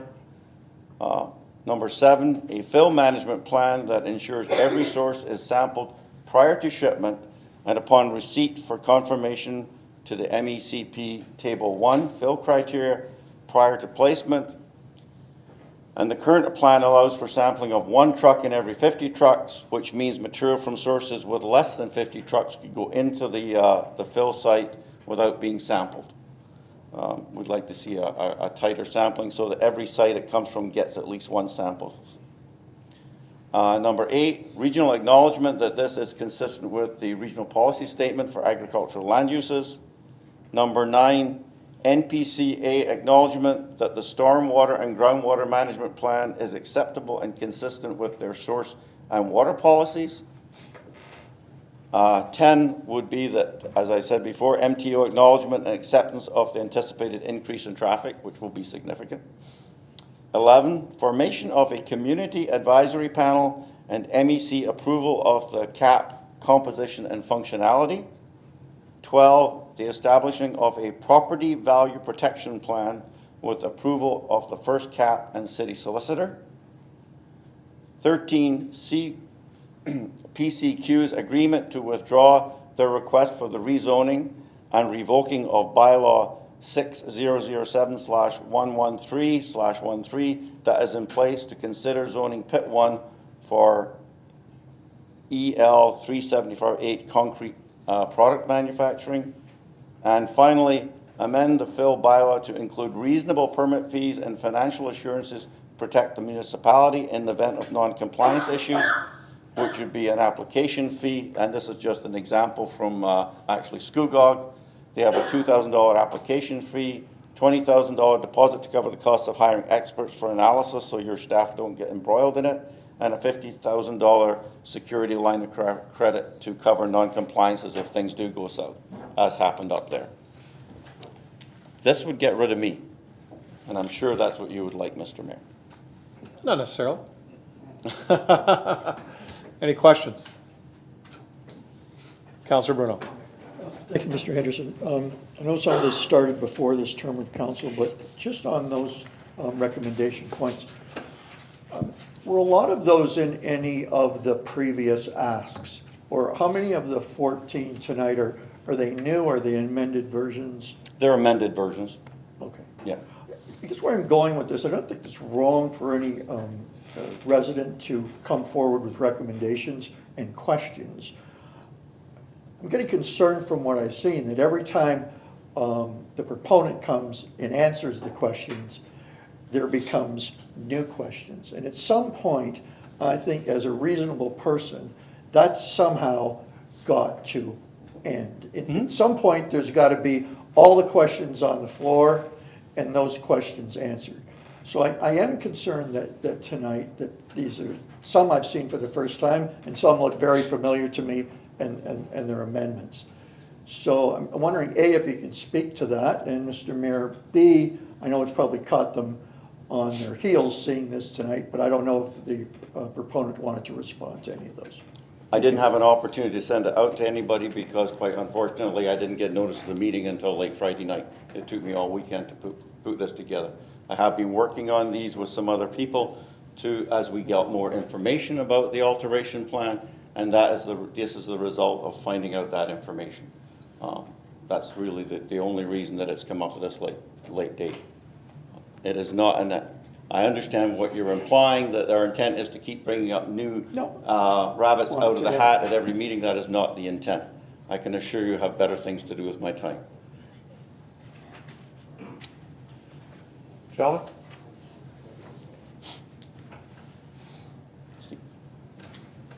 Thank you, Mr. Mayor. In response to the gentleman's question about samples, or rather loads arriving at the site without any sampling, I will point out on page 2 of our plan required frequency of testing. It has testing as a mandatory requirement, so testing has to be completed prior to shipment. If you refer to tables 1 and 2 on the following page, there's no material that arrives on the site without a minimum of 3 samples of that material, not just the 1. So if the material is tested at the source site in place, we have a minimum requirement for a shallow excavation of 3 samples. For deeper excavations, the minimum number goes up to 15 samples. And then if the material is stockpiled, the required number of samples starts at 3. That's an absolute minimum, and goes up to over 21 from there. But you mix those samples together to get your final. You don't. Those are individual lab certificates that have to come back. Sorry. Thank you. Yeah. So those are individual lab certificates that have to accompany a request to place that material at pit 1. So nothing goes in without sampling. Okay. So through you, Mr. Mayor, to Steve, if you don't mind. Yep. I can't send him, so if I send him 1 load, that load will get sampled from an individual site. Through you, Mr. Mayor, absolutely. The minimum requirement is that testing be completed prior to shipment, and that the minimum number of samples is 3 to account for that variability. Okay. Okay. That's. Yes. Also with the question of MECP approval, Mr. Mayor, the MECP may come back and say that there's no mechanism for them to approve this. There's no environmental compliance approval for this activity, so there's no mechanism for them to approve it. But there will be something.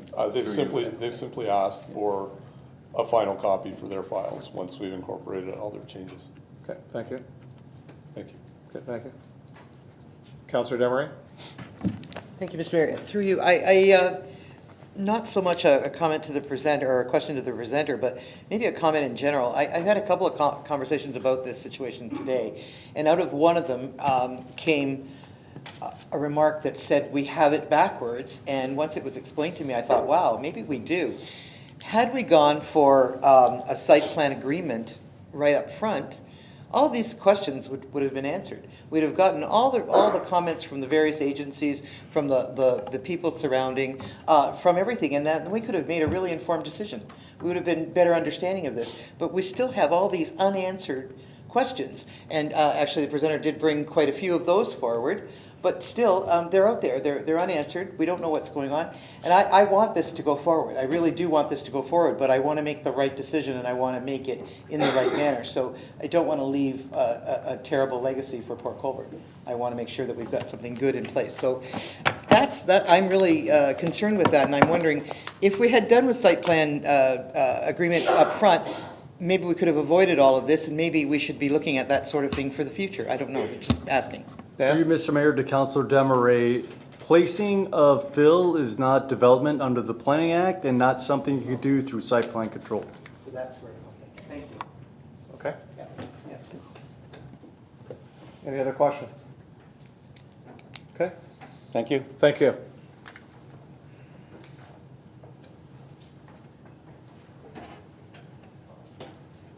Next is Jack Kalinga.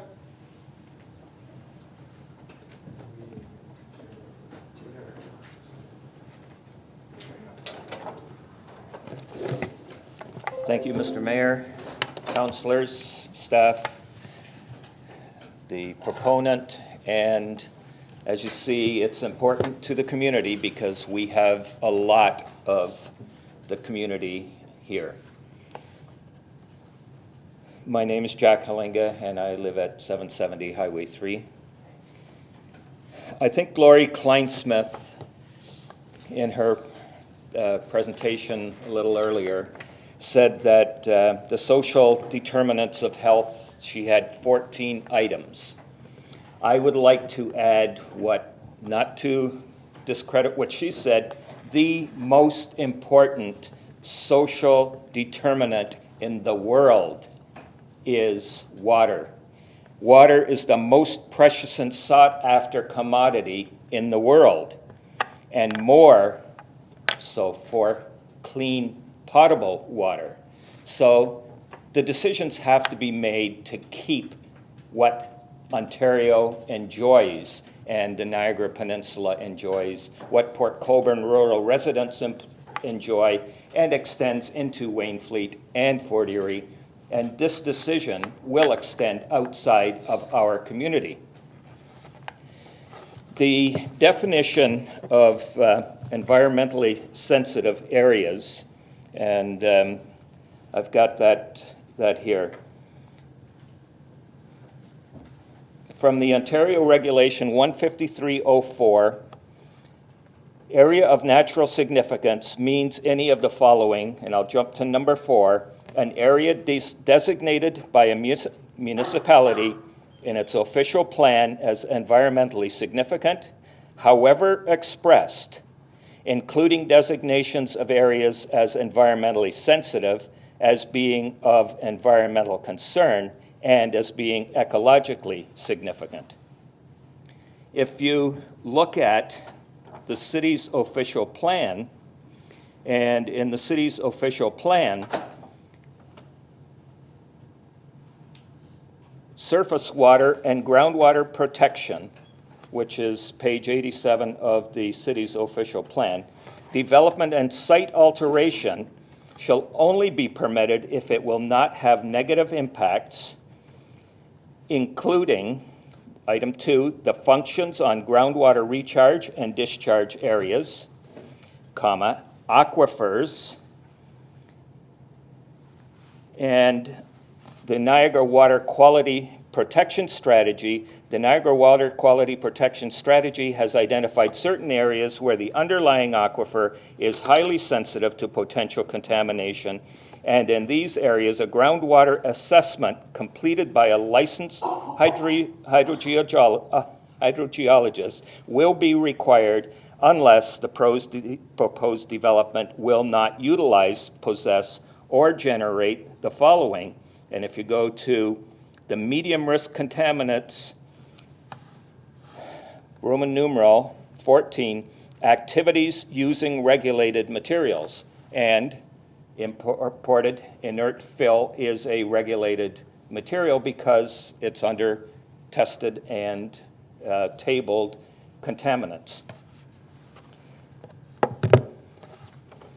So we've got confirmation that this is an environmentally sensitive area, and I have sent these quotes to a professional environmental planner, and he agreed that they are, that this is an environmentally sensitive area. I guess if it's council's will to get this on and get on with it, when the question was raised by Alderman Bruno that why aren't we or why didn't we get these questions in advance? The very first time this came up, I sent a list of about 27 items of concern, and I sent a follow-up to that, utilizing that list and entering where they were answered and where they were not. And I would suggest that half of those were not addressed. No risk assessment, no risk management plan, no emergency response plan. What could that be? What could it mean? Well, it could be a truck lifting its hoist and a hose breaks. Who's going to deal with that because it hasn't been stated, it hasn't been addressed? Containment area before dumping? Well, maybe that's going to be the solution. In order to make criticisms and make comments, you also have solutions. And my solution is amending the bylaw so that you can pass it tonight, but it is stronger, and I have distributed to, have they been distributed? So each of you have a copy of recommendations to modify the bylaw, and the proponent should have absolutely no concern about it, because all they are doing is indicating in writing what we've heard verbally. So first, in front of you, item Roman numeral 1, that the Ministry of Natural Resources and Forestry consent to change the type of rehabilitation program, suggesting add 4 Pit 1. That Port Colborne Quarries follow Golder Associates Soil Management Plan. Add, with the following amendments, that the SAR and EC exemption of MECP Table 1 not be in effect until after an acceptable groundwater risk assessment has confirmed the high vulnerable aquifer is not at risk from being in contact with SAR and EC exceedance of Table 1. B, that a baseline investigation be conducted to ensure that the composition of the fill does not degrade the existing receiving site. And to step out for a second, that is actually within Ontario Regulation 15304. C, that the frequency of receiving site sampling match the source site sampling requirements in Table 2 for stockpiled material, such that it ensures sampling occurs for material received from every site. That Port Colborne Quarries work with applicable agencies to ensure, and then as Mr. Henderson said, delete a portion of, ensure that ANSI remains exposed, and to help create a form of public access for educational purposes. Roman numeral 4, that a site alteration permit fee of $14.20 be submitted to the Department of Planning and Development, and add, on Council's approval of the acceptable site alteration bylaw, and that a retroactive renewal fee of $1,000 be collected for every month period already expired since filling commenced, and that a renewal fee of $1,000 or as amended by bylaw 5528/125/10 be submitted semi-annually to the Department of Planning and Development, and the permit be extended for a further 6 months, subject to satisfactory performance in accordance with the site alteration bylaw requirements. And then add 5, Roman numeral 5, that this site alteration permit apply only to Pit 1. Roman numeral 6, that at this time and until the site alteration is considered to be complete, no change in zoning be contemplated for the progressive and final rehabilitation of Pit 1 as intended by Clause 23 of the Site Plan Agreement. So I have some suggestions, I have some criticisms, but I also have some solutions, and that is what I would like to present tonight. Thank you, Jack. Questions? To the presenter, yes. Councilor. Thank you, Mr. Mayor. Actually, this is more a question to you. I was just asking if possibly the people from the quarries would like to speak to this. Yep, yeah, I'll bring it back up in a minute. Councilor Bruno? Yes, that was one of mine. I just wanted to add to Mr. Henderson's comment that it was implied that you did this this weekend as a delay. No, I did not. It was a statement that I made that I didn't want to see this go on. Mr. Halenga tonight has come forward with a much shorter proposal and really not a lot of new stuff. So Jack, thank you. With respect to the fees, Jack, on the last point there, I'm just wondering and perhaps I should ask this through you to either Mr. Aquilina or the clerk. I know there is with licensing.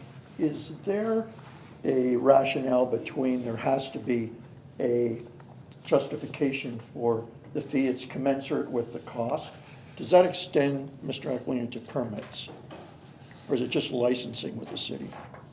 Dan? Just trying to get a handle on the rationale behind, 6 months versus more, the Well, dollar amounts, that kind of thing.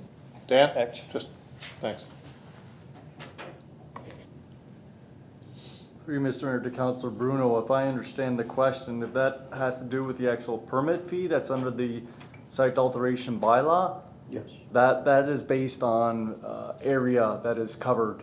So there is some administration work that goes into that permit fee, but that's about all I can actually answer.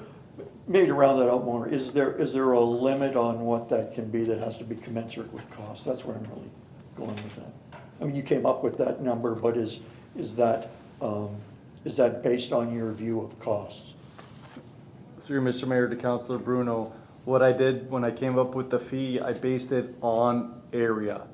I didn't take into consideration actually administration. It was more or less what the bylaw had written based on the area of property under the site alteration permit. Okay. That's all what that amount was calculated on. Great, thank you. And just to follow up on Councilor Demry's point, I didn't know if, with this just being dropped on now the proponent, Mr. Halengo's proposal, if that might require I wouldn't call it a recess, but a pause while we'll deal with other business so that can be discussed either amongst yourselves or together. No? I'm hearing no from you. Okay, thank you. Thank you, Councilor. Councilor Bodnar?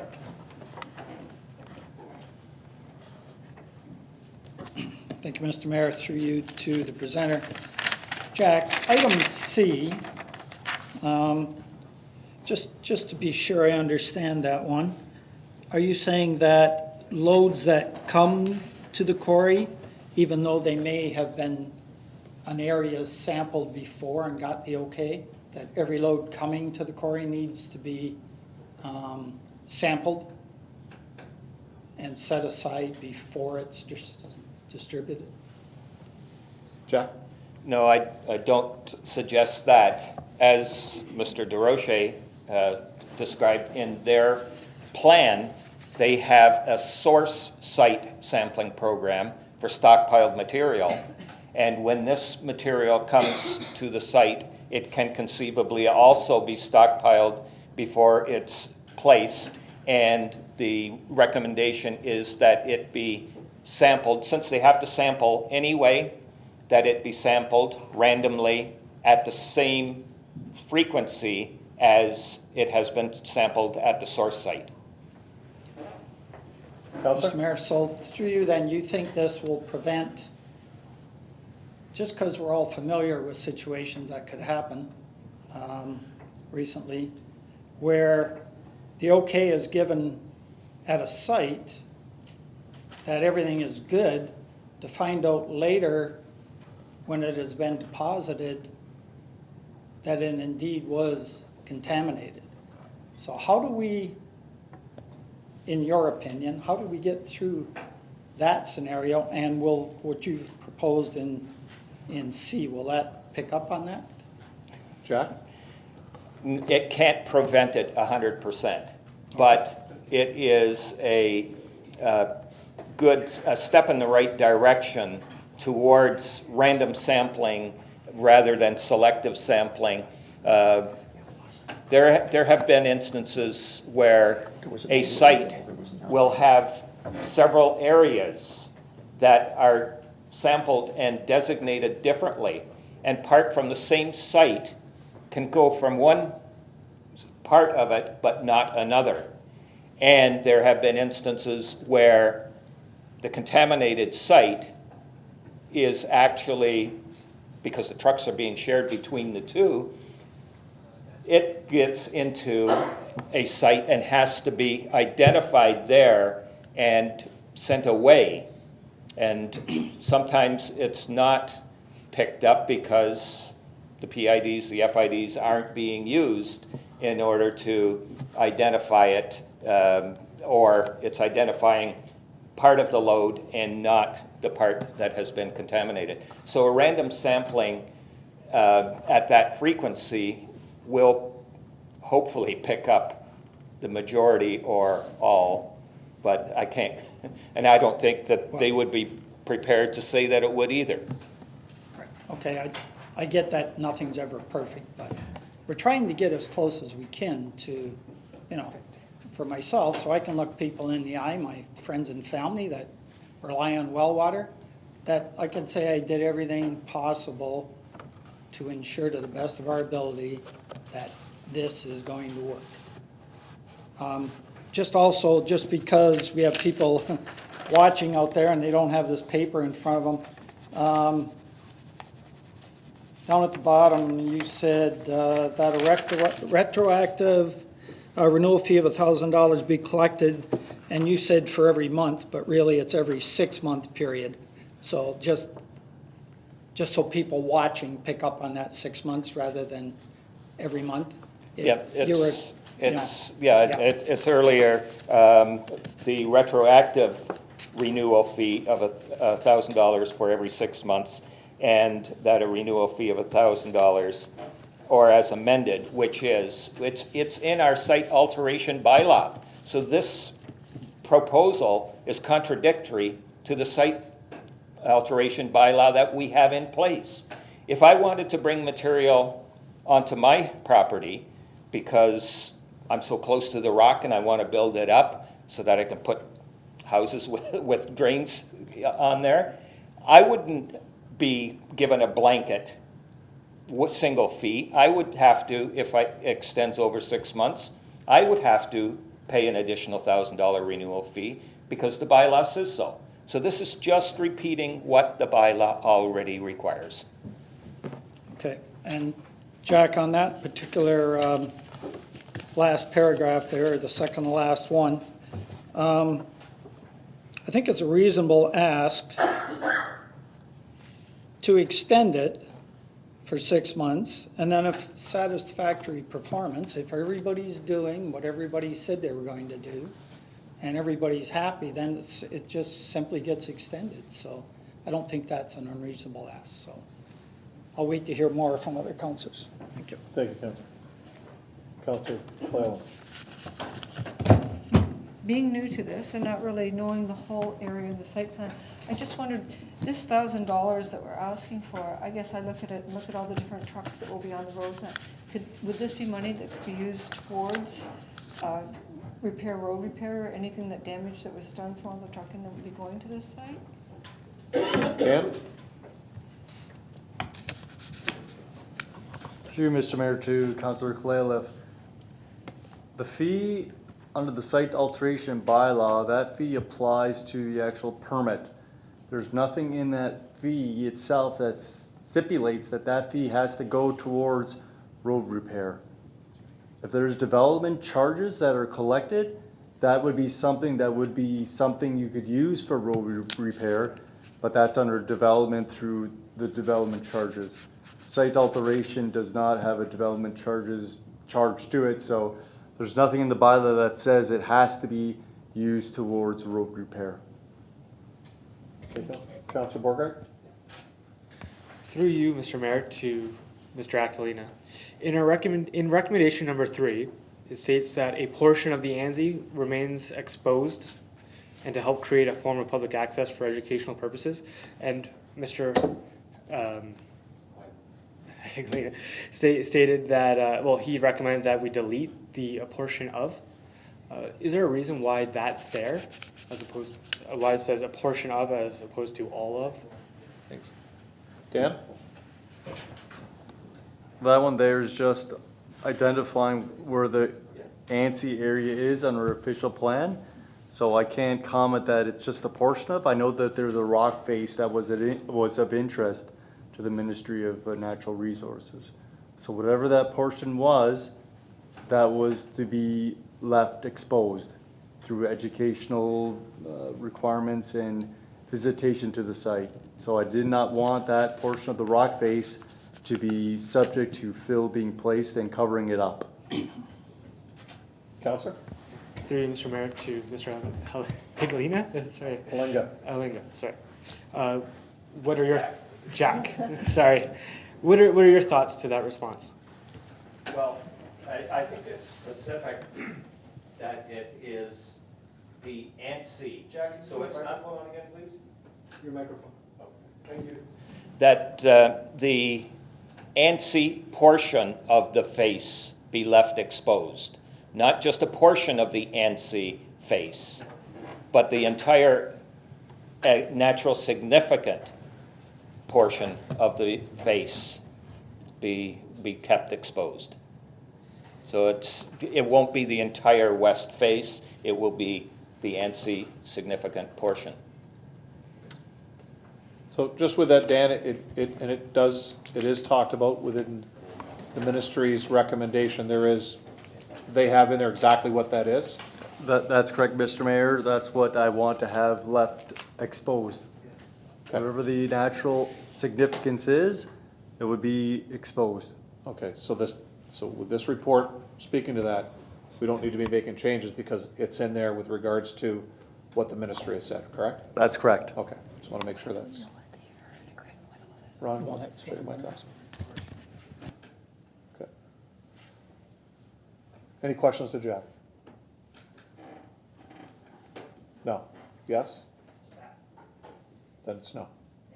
Thanks. Thanks, Jack. Thank you, Mr. Mayor. Okay, Councillor Bodnar.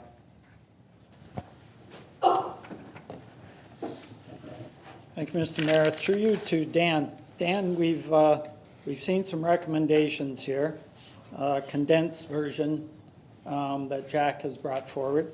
I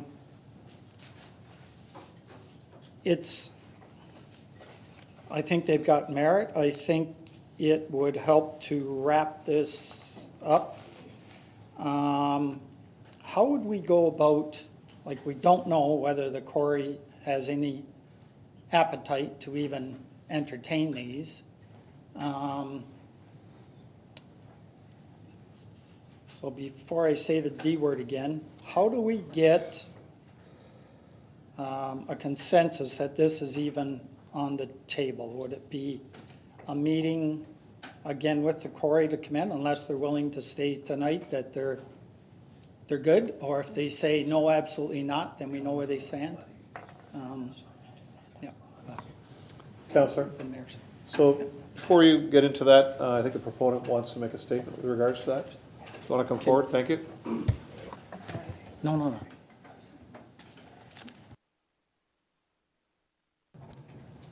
Just state your name again. Yep. Good evening, Your Worship. Sean Tiley. Excuse me, Port Colborne Quarries. And to answer your question, Mr. Bogner, we have no comment on Mr. Halinga's personal recommendations for a bylaw change. Thank you. Thank you.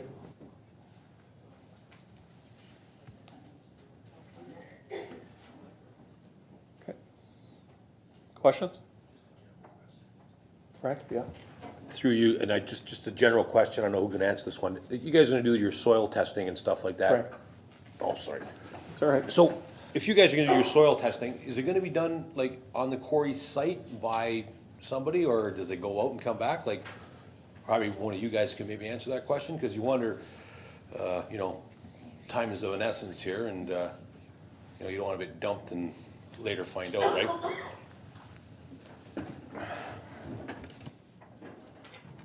Mr. Mayor, in response to Councillor Danch's question, there's actually 2 rounds of testing that get completed. One is by the source site proponent. By anyone who approaches the quarry wanting to place soil is required to conduct the testing program that we've specified here. There's a subsequent inspection of the material once it arrives on site to make sure it's coming from, where the individual or the party said it was coming from. There's an inspection to make sure that it's actually soil and is not, cinder, ash, brick, rebar, waste material that we don't want on the site. And then if everything checks out, there's another round of sampling that's completed at the site on behalf of the quarry And that sampling, typically, reference was made to Regulation 153. Under that regulation, the ministry requires, say, 1 duplicate sample for every 10 samples. What we specified in here is 1 sample per every 3. So we're actually over 3 times more stringent than the ministry's typical requirements here for that second round of sampling. Council, okay. Questions? Councilor. Through you, Mr. Mayor, it appears that the issue is whether or not the groundwater would be at risk or the aquifer. And what you indicated before is that SAR does not have an impact on the aquifer because there's no value in this table. We should not be worried about that. However, the other presenters are saying that we should, and I am kind of in a dilemma here trying to understand who is really right. So can you answer that? Go ahead. So, Mr. Mayor, in response to Councillor Beauregard's question, the ministry's information says that EC and SAR are not a risk to aquifers. We recognize probably the biggest risk to the aquifer here is the use of road salt, right? You're putting 100% salt on your roadways, which is likely to have a bigger impact than soil that you're taking out from, say, under those roadways, right? A lot of that salt washes off, it goes into surface water, it goes into ditches. You're just dealing with the residual that's left over. What we've also specified in here is we recognize that with any soil handling operation, you will have concerns about dust generation. What we've instructed here is that the use of chloride-based dust suppressants not be used anywhere on the quarry because we're concerned about the placement of that saline material right in contact with that future aquifer. So we've accounted for that. We don't think the EC and SAR in the soils are the risk. We think that applying salt to suppress dust is the bigger one. Councilor? Okay. Questions? Okay, seeing none. We have a mover and a seconder. We have a mover and a seconder. I'm going to call the question. No, we have a mover and a seconder, yeah. I'm calling the question. I asked for more questions. Nobody had their hand up. I'm calling the question. If nobody's got a question, I'm going to move it forward. That's all. Councillor.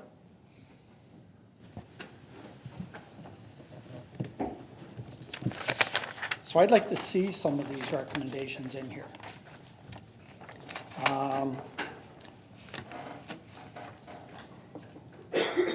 And I'm trying to figure out a way to get that in there. And if we vote simply on this tonight, we're voting on this going ahead or dying, right? And I'm not sure any of us want this to necessarily die, right? So you can make an amendment, Councillor. So I'd make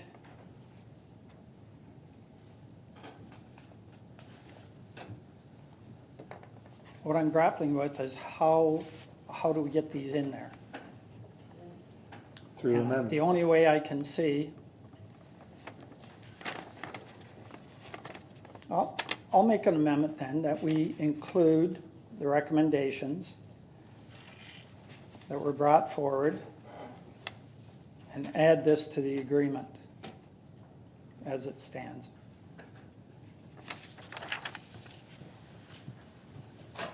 So all the recommendations that are on here, including the monetary, everything that's on here, that's what you're asking for? The only other way to do it is to defer it and have meetings with the quarry and staff to see what we can come up with. So I'm looking for Well, before I go to that, I just want, through you, Dan, so you've got a copy of this. Is there anything that's in the recommendation for Mr. Halinga that the report already speaks to? So we don't need to be putting those in.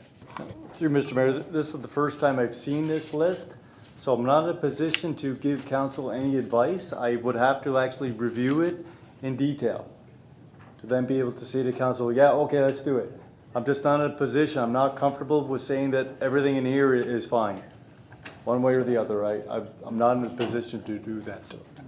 Okay, so I do have a motion to amend. Can I get a seconder to get it on the table? And then I'll take questions. Councillor Desmarais? You have that? Yeah. Okay, Councillor Desmarais. Thank you, Mr. Mayor. Considering what Mr. Aquilina is saying and the uncertainty that I'm sensing around the table, I would just ask that we defer this to the next meeting, and that will give everybody time to come to the same place and make a decision once and for all with more information. We need to have that. And possibly by then we can have even an email from the ministry saying, yeah, they're in agreement with what you say. That will do it. For me, that would cinch it. I would be very happy to see that because we want to see this happen. I don't want it to have it. If it goes right now, I have a sense that it may fail. And I don't think we want it to die. But we don't want to push it forward without having the right information in front of us. It needs to be deferred. It shouldn't have come back No, this quickly. Councillor, it's actually not a deferral. You actually want to refer it back to staff for a specific reason. I won't be here today. Okay. Well, Let's So- try to make sure that the ward councillor will be here at the time that it does come back, because that is very, very important, without a doubt. We can refer back to staff, if that be the case, but it's more than just that. We would like to get we would like to get the information, that hopefully, the Corey can reach out to the ministry and just get something that says that, yeah, they're on board with this. They like what you've got in front of them. That would just clinch it for me. I would be happy with that, and I would imagine most of the council would be as well. So that would be helpful. And if we could get all the other information together, we can make the right decision and like I say, once and for all. But do this at a time when the ward councillor can be present, because it definitely is his ward, and seeing as he's the only one able to speak from that ward, we want to make sure that he's here, and give it the right time. Thank you, Councillor. So I'll take that as a referral, not a deferral. So we're referring it back to Dan, and basically the specific reasons are what the councillor just said with regards to the Minister of the Environment, I think you said, Councillor, correct? The MOE? And with regards to Dan sitting down with the proponent with regards to these recommendations that were brought forward that Councillor Bodner talked about. So that's what I have on the table. All right? Okay. So I have a referral, which takes precedent over your amendment. I need a seconder for the referral. Councillor Bagu. There's no debate on referrals or deferrals, so we have the reasoning, which everybody is comfortable with. It's going back to Dan. All right? All those in favor? That's carried.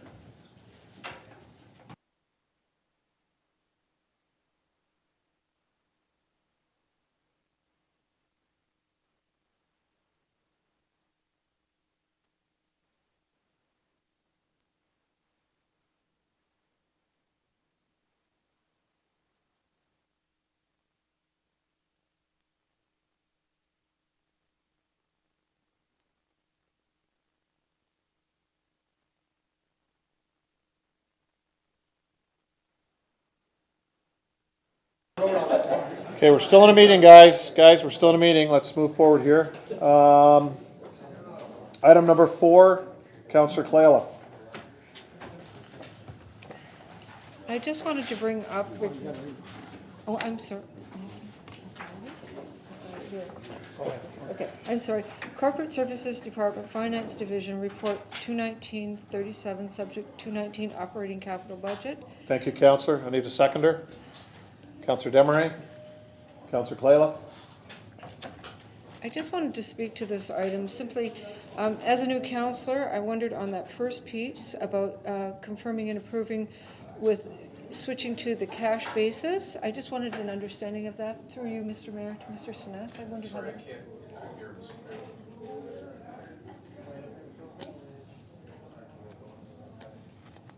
Okay, should I go ahead? Just repeat that, please. I just wondered, Mr. Sinnes, if you could explain to me the difference between the cash basis as from the doing it through the accrual. Is there a benefit to us to do it that way and not being able to show those pieces? Through you, Mr. Mayor, believe you're referring to the amortization Yes, and the post-employment benefits. right. Doing them with through a cash basis versus the accrual Right. method? So through you, Mr. Mayor, the legislation is, at this point in time, the province doesn't require municipalities to actually budget for the amortization. And that's why when we talk about, when we were in budget, we talked about the capital levy and comparing that to the amortization and that infrastructure deficit. So if we were going to budget for the amortization is a lot higher than our capital levy right now, which means the tax levy would go up considerably. So the province has not mandated that we budget based on an accrual basis for amortization for our depreciation of our assets in order for municipalities to slowly increase their budgets over time to reach that goal. So it's not something that they're mandating for us to do, which would be a drastic increase in our tax levy and tax rates going forward. Thank you. I Councillor? also, can I? Yeah, go ahead. Thank you very much for that explanation. I also wanted to bring forward the fact that, I've been going over the budget. I've been trying to learn as much as I can about it. You've been great teaching me as much as you have as we've been looking through it. I guess I'm just a bit uncomfortable. I look at everything that's going on, and thank you very much to Councillor Butters for bringing forward. I'd actually highlighted the fact that the region was going to delete programs. We just seem to be getting hit every time we turn around. We're either being given money, we're taking away money, things are going up and down. And it just makes me a little nervous to go ahead and kind of approve all of this without waiting to see where we're at with some of it. I know that we can move forward. We've already approved partial monies for the year for people to move forward, the different departments. I'm not sure how the other councillors feel about it, but I just wonder if there is an opportunity to have a closer look at some of these, not line by line, not even us particularly looking at them, maybe having the directors meet, looking at ways that they might be able to trim some things from it. Thank you, Councillor. Any other questions? Councillor Bodnar. I'd just like to make a comment on that. I know we have 4 new councillors here. And a budget can be, I know the first budget I went through was like, what did we just do? So I applaud the councillor for standing up and saying that, can we have, and I know you don't want to go through it line by line and everything like that, and I totally get that. And, maybe I would have liked another relook after everything was done at that first budget and really be able to look at it just one more time. And so I back that request just because it is a hard thing to get your head around. And we received some less funding. I'll let Peter say what we just got notice of. We received less funding for something. Now, will that affect the budget or won't it? And do we have to cut something already, or have you already figured that out? Peter? Through you, Mr. Mayor, we received just get my number here, make sure I got it right. So we received $47,900 less in the OMPF funding, and it does not affect the tax levy. It's the fact that we had $440,000 set aside for one-time funds and not on the levy, so the removal of the $47,900 is just from one-time funds. And what I suggested, which has already been approved by council in my memo, which was to reduce the allocation of the $100,000 out of those funds, the OMPF funds, from the downtown CIP, and that it be funded from the capital infrastructure reserve fund.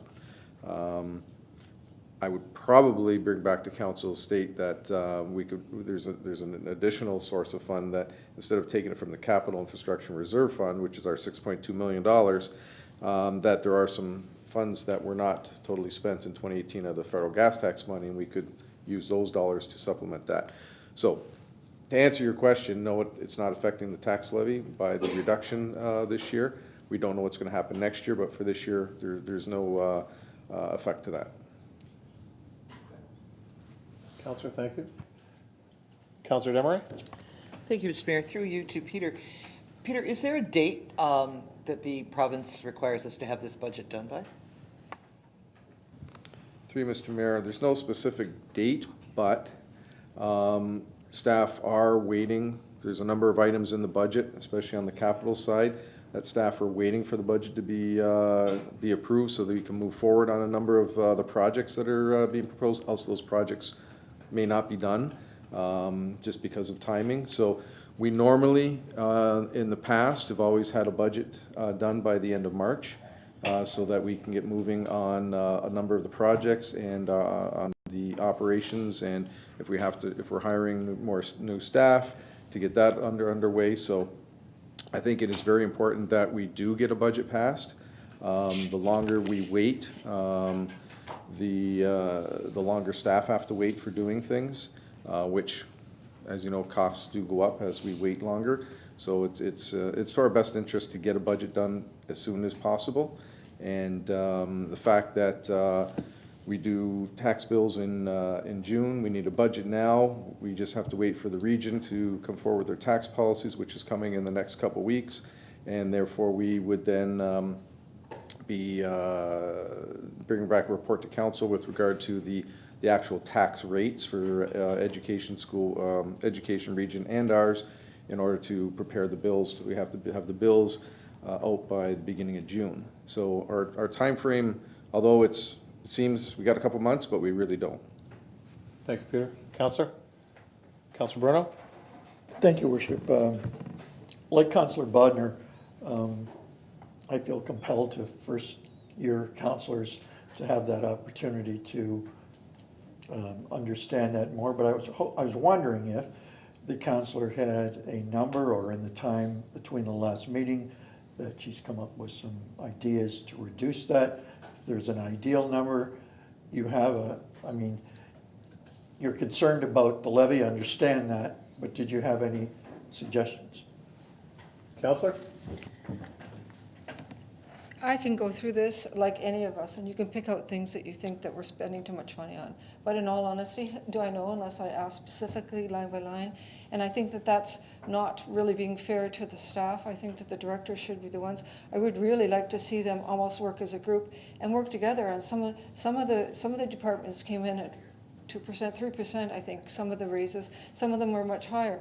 I think that I would rather see them be the ones to work together to figure out where we could possibly cut things.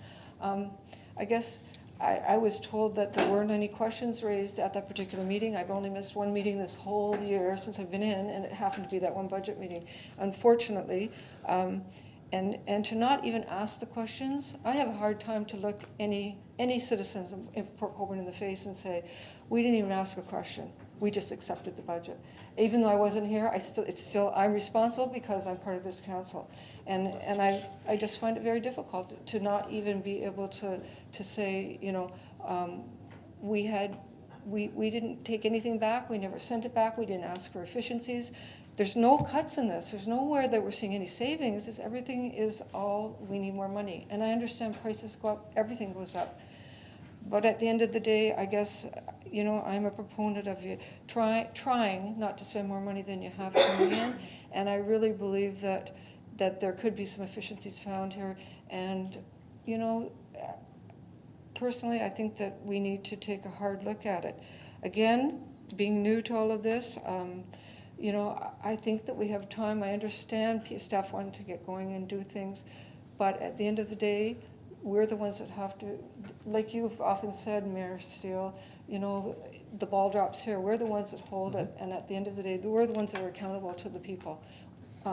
We were elected by them. We were asked by them to do a job, and this is a big job. This was the number one thing when I was canvassing, was taxes. And it's not that people want taxes, I think, particularly to go down. I think that we just need to be able to justify them, show them the need, show them that they're getting value for their money. And sometimes it takes time. And you can say that we've been till March, but you know, we've been such a busy council ever since we've been in, trying to do all of these things. And I think everyone's feeling a little overwhelmed with some pretty major decisions. And to move ahead on this without really feeling comfortable, I guess I just don't. Okay, thank you, Councillor. Peter? Yeah, through you, Mr. Mayor. What I can say is that the departments and the directors and the CAO have met with regard to the budget and what savings, and not only in this year, but in past years where we've gone through the budgets, staff have gone through the budget, directors with their staff to look for efficiencies, savings, and so on. And that has been done over the last number of years. So bringing in a base budget at cost of living, I think, is a reasonable budget. We brought in a budget of at 2.59% with the storm sewer out. So we are at, cost of living anywhere between 2.5% to 3.5%. So I think that staff have done a good job in keeping the base budget increase to a minimum within cost of living. And I think to send it back to the directors and the staff, I don't think you're going to find much difference coming back to council, because we've already done that. We've gone through that process. We've tried to look for efficiencies and reductions this year and in the past. We do it each year. What we have added to the budget of the cost of living budget, base budget, is the capital levy of 1.5%, which has been a mandate of this council to increase the capital levy to the amortization point that we just talked about. That's 1.5%. We did look at the operations center, which was adding to the levy. We found an alternative source of revenue to fund that, so we did bring the levy down for that particular item. And then the only other items that were added were the items that we brought forward to council, and council added those items to the tax levy. So I believe that there's two sources of areas that, if council wants to reduce anything, would be give it staff direction of the items that was added to the levy, if you don't want to do those this year, or reducing the capital levy and letting us know what capital projects that are on those three lists, what you don't want to do. And that would be the way that I would approach any reductions in the levy, if that was going to be the case. But I think what council has gone through over the last 4 meetings was asked the questions of what staff needs, asked the questions on all the requests that was brought forward to council, and council looked at those particular items and believed that those were items that should have been put into the budget. So again, it's council's decision as to whether or not you want to continue with those items, but I think to go back and look at the budget in a detail from the directors, I don't know if there would be a lot that would come back to council for any reductions, major reductions. So then you think that it would be better just to bring forward specific items? Because I was concerned that by doing that, it's almost like saying, oh, well, we're kind of meddling in the budget versus having your advice on it. But you say that would be a better way? Peter? Through you, Mr. Mayor, no, that's council's prerogative to look at specific items and say you don't want to do it this year, or you want to pull it off or push it off to another year. That's definitely council's decision as to, we bring forward recommendations of things that we would like to see in the budget, but ultimately it's council's decision as to whether or not you want to do those particular items. Thank you. Thank you, Councillor. I had Councillor Wells and Councillor Bruno. Through you, Your Worship, to Peter. Just a clarification in regards to what Councillor Kaliev had said in your response to her. With regards to staff, the CAO and yourself meeting, did you do that collectively or did you do that by department? Through you, Mr. Mayor, both. I met with the different departments and went over their budgets. And then what we do is we meet then collectively as with all the directors, and we discuss where we were on the budget. We discuss any of the new staff requests, and we discuss all of the capital items. Okay. And I would like to commend going through the budget. I've been involved with a number of budgets throughout my experience, some much more than what we're looking at here, but not as complicated as this one here. It's been very complicated. I've met with Peter, and Peter's been a great assistance to point out things for me. And as a newbie, again, with the experience on budgets, it still is it's a tremendous jigsaw puzzle to work through and get put together. So, and on top of that, I would like to commend those departments, because we do have a number of departments that have come in at the 3% and below the 3% to allow other departments to have the ability to take what they didn't consume and utilize in their budgets. But again, I feel as a representative of our citizens that we owe it one last kick at the can. Just one last kick, just to make sure, please, everybody, give me your best opportunities here in regards to bringing a budget that we can live with. Thank you, Councillor. Councillor Bruno? Thank you, Worship. I guess for the general public, Peter, can you give us the tax rate increase blended with the region in education now? Is it 2 point? Through Mr. Mayor, the blended property tax increase for an average residential property is about 4%, and that's without knowing any reduction from the education tax rate. We haven't received that yet. I'm anticipating we'll receive that within the next couple weeks from the province. I'm a believer that on the core budget, we've looked at it quite hard. There's been 3 or 4 meetings. We've all given it our best kick, but I'm going to come back to the one that some of you are not going to want to hear, but that is the storm sewer.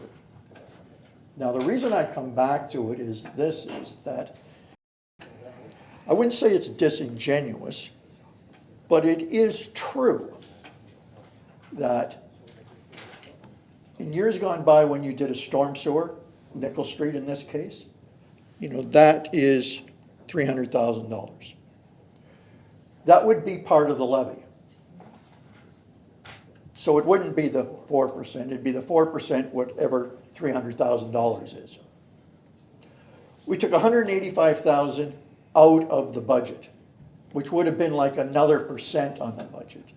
And we put it over here on a line item that's going to go on the urban tax rate. So tax rate increase really isn't 4%. It's 4% plus $300,000 debenture that's now not in the taxes but being put over here. The $185,000 was in the taxes. That had been another %. We're putting it over here. But that's still the bill for the urban taxpayer. And so I agree with pulling it out. And I think Chris Lee and everybody else has got the right rationale behind it. But it is true that that was taxes. It's now being called a line item for storm sewer. So that's the real dollar amount in this one first year. And that is the thing, without touching core services, that you could amend. And it's interesting to me that we did the storm sewer on Nickel Street. It was however many millions of dollars.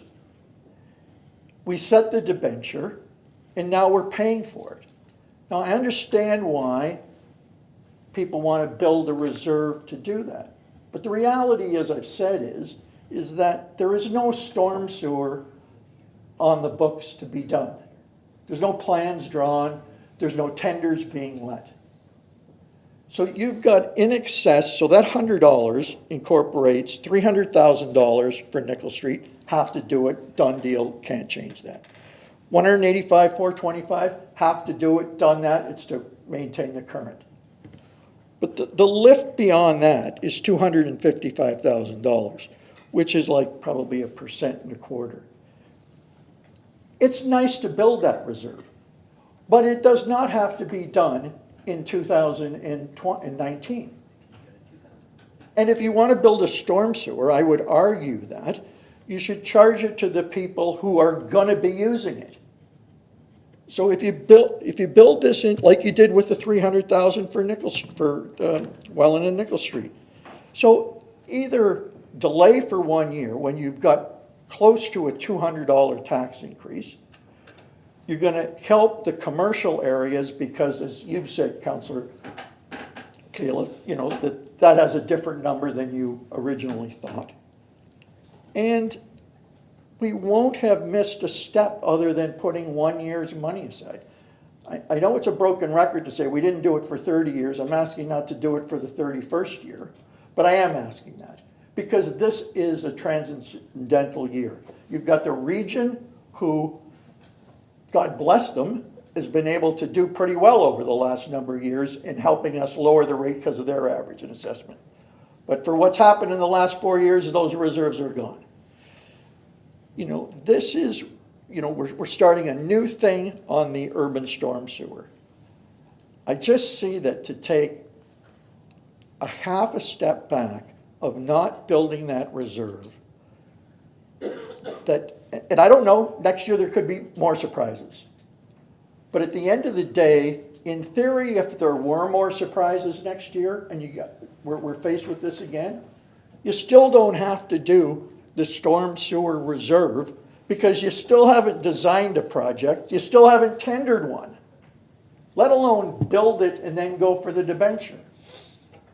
So for now, this is a very painless method of dealing with something that we've got 2 or 3 years to go do that again. And hopefully it will be in a year when we're not facing this kind of increase. And again, heaven knows, if we can't do it, we still haven't built a project. And when we do it, it worked for Nickel Street. We paid for it when we built it. So I would suggest that and make a motion that and actually, I'd not even like to cut the whole $255,000 because I think it's... Councillor? Yep. You want to make an amendment? Yes. Okay. Yes. Well, I just want you to present it that way, that's all. Okay, sure. So for the amendment, I could live with taking, I don't know, Peter will have to help me with the numbers. There are $255,675 to start building a reserve.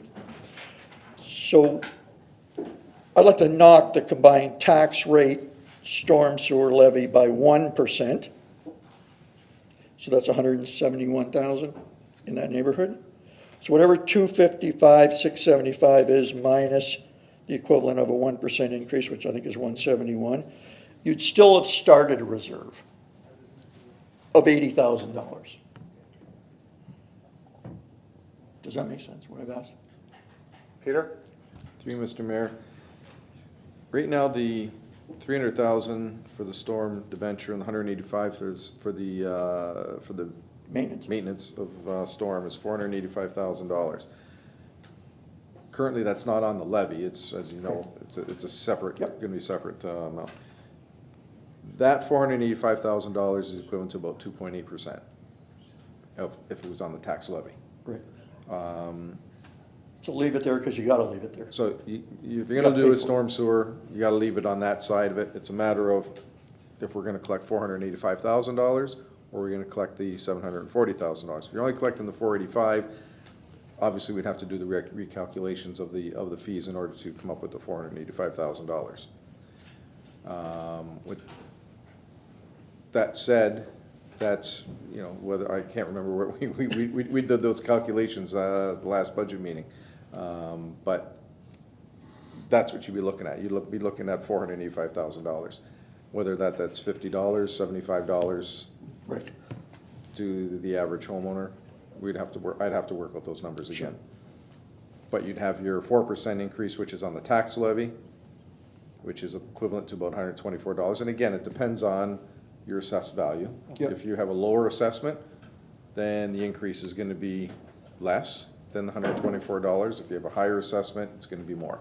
All depends on where your assessment lies. So we still have the urban storm sewer levy, and it'd be more like $60 or Correct. plus or minus a couple bucks versus $100. Correct. Thank you, Mr. Mayor. That'd be my amendment. Well, he has to do the calculation. I don't think he can do it off the back of his hand right now. I mean, I'm happy if he wants to calculate it now. Peter? If, I would suggest, Mr. Mayor, that if that is something that council wants to proceed on and approve, that within the bylaw, it is a separate schedule in the bylaw, that schedule be removed from the bylaw, or not be removed, but be, Recalculation. you give me the right wording on it, the city clerk, but that we You'd would. amend the bylaw. We amend the bylaw that the fees would be changed to equate to the $485,000. And the tax levy would, if it's approved by council, would be still the same. Okay, can I get a seconder for the amendment? I have a seconder. Questions to the amendment? All in favor? All opposed? It's carried. Or it's defeated, sorry. Yeah, oh, it's defeated. You wanted to cut the budget, you wanted to cut the That's money fine. for the taxpayers. Questions?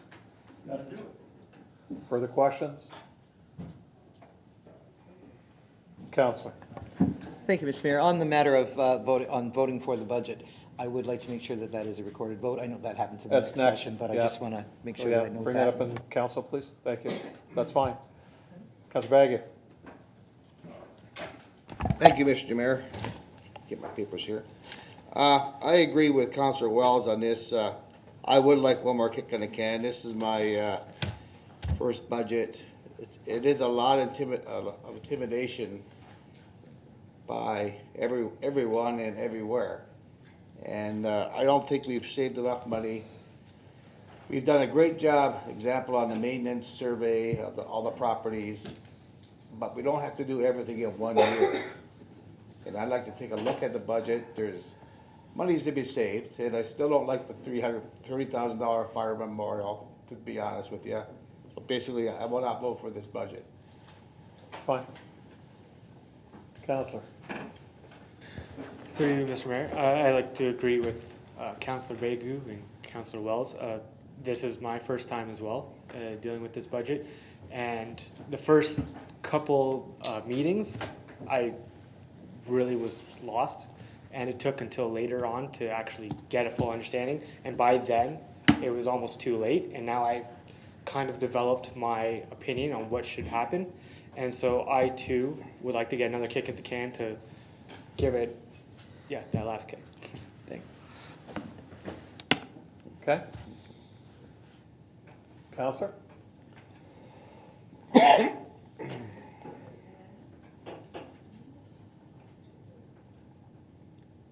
Counselor Bodnar? Is it you or Counselor Clayliff?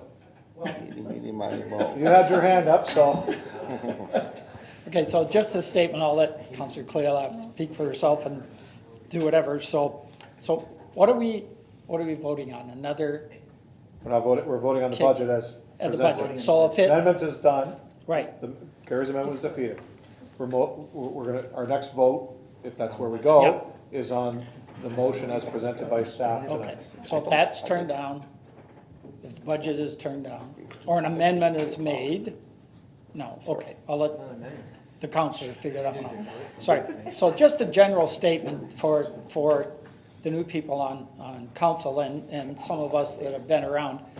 I can remember years where and this is probably the best way if you want to keep things down, is you come up with a number at the beginning that you're happy with, like cost of living plus 1% or something. Then you tell staff, that's as far as we're going. So those asks don't even come forward. Now, I'm not saying that's a good thing because you get stuck in that rut where you're putting things off. But that's a way to do it if you really, want to do that at the beginning of the year. And then staff doesn't come forward with anything more than that. But you got to get the whole of council to agree to that. So just a statement. Now, I'll let the councillor figure out what's going on here. Councillor Clayliff. Okay, I would like, now, can I defer now, or do we need to make a motion, or a vote? You can move to defer. I would like to move to defer. Oh, sorry. I can't. Through your worship to Councillor Clayliff, and I guess all of council, I'm going to try to choose my words carefully because I don't want to say the wrong thing. This is absolutely council's budget. You guys can send us back to find reductions. I don't think that's the most effective strategy because the budget that's in front of you, and I understand for new councilors, you're seeing something for the first time, and there's a little joke, a little humorous anecdote in being a council member is once you get in, you find out how much you can't change. Because a lot of what you have in this budget, the bulk of it is maintaining the same level of service, programs and services that the city already provides. So that's where we start. Then what you have is a little bit of new money for operating expenses. You have a little bit of new money, so that's something new. Imagine staff was offering a summer camp for kids. You can decide, do you want to have the summer camp or you don't? That's a new service that council can decide. But to cut $50,000 out of the arena means that we're gonna offer less ice time, which means the city is getting less services, right? So base level of service, additional services, additional capital, which, and I don't mean to intimidate council, but if you cut capital, you grow the infrastructure deficit. New sources of debt, or new funding for existing sources of debt, and then you see the one-time funding that's in the OMPF and the different grants that we get. So council has looked at that once. To send it back to staff, I think you're gonna get largely the same budget in front of you, and even a little bit worse, I've seen in the past where it becomes almost an adversarial process. One director says to another, well, you cut $50,000, and the other director says, no, you cut $50,000. So I really think at this point it's in council's hands. Councillor Bruno offered a 1% tax reduction on the spot with no deferrals and 1% savings in the form of reducing the storm sewer levy on the spot, no deferrals, no programs or service cuts. That was an option that was defeated. A council member could, I heard a project mentioned over here about the firefighter memorial. A council member here today could propose an amendment to the budget that would change the budget if they knew what it was. And that would reduce the spending, reduce the levy, reduce the tax increase. A third option is another budget meeting, which would extend the process, but that's okay. An additional budget meeting. But to simply defer means we'll be back here in 2 weeks with the exact same tax rate in front of you. So we need something, a clear direction on what you want to see be different in front of council. And earlier today we had the discussion about the difference between defer and refer. But I don't know if the savings is going to be found. I think it's almost a political decision at this point, I guess is what I'm trying to say. So you can make that political decision today, or you could make it at some future date. But a simple deferral, I don't think is going to change what council has before it. Exactly. Councillor Desmarais. Thank you, Mr. Mayor. Through you, I just would like to share with council advice that was given to me on my first budget, which was a horrible process. I really thought I would lose my mind in that one. But, and I believe it was our dear Councillor Kenny, matter of fact, I know it was Councillor Kenny that told it to me. She said, don't you show up at that meeting without 1% savings in your back pocket. If you don't have that, don't open your mouth. And I thought, whoa, okay. And that's the way she told it to me. I didn't know quite what to expect on that one. Well, you know B, that's just how it came out. But it turned out that she was right. If you expect to be able to reduce the budget in any way, you have to be prepared to put it on the table. It's as simple as that. So if we're not going to if we're going to have another meeting and we're not going to come to that meeting with exactly what we think needs to be cut, then please save my time. That's all I ask. Just if we're going to do it, let's do it right. But I do agree though with what CAO Louis just said. I think this is a more political decision than it is anything else because this is a good budget. So that's just all I wanted to say. Okay. Councillor, you do have, you were asking questions, so. I don't want to defer. Okay. And I take the advice of Council Damaris very seriously, and I like it. And I like the idea of coming with 1%, but I would like another kick at the can, and I hope that other people, they said they want it.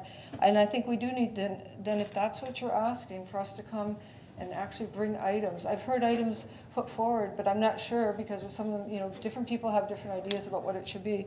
But at least if we look at it one more time and we spend those couple hours with it and talk amongst ourselves and come to a conclusion that no, we can't decrease it. As far as cutting the sewers, we've already pulled that out and we said, you need to bite the bullet. That's something we really thought we needed to do.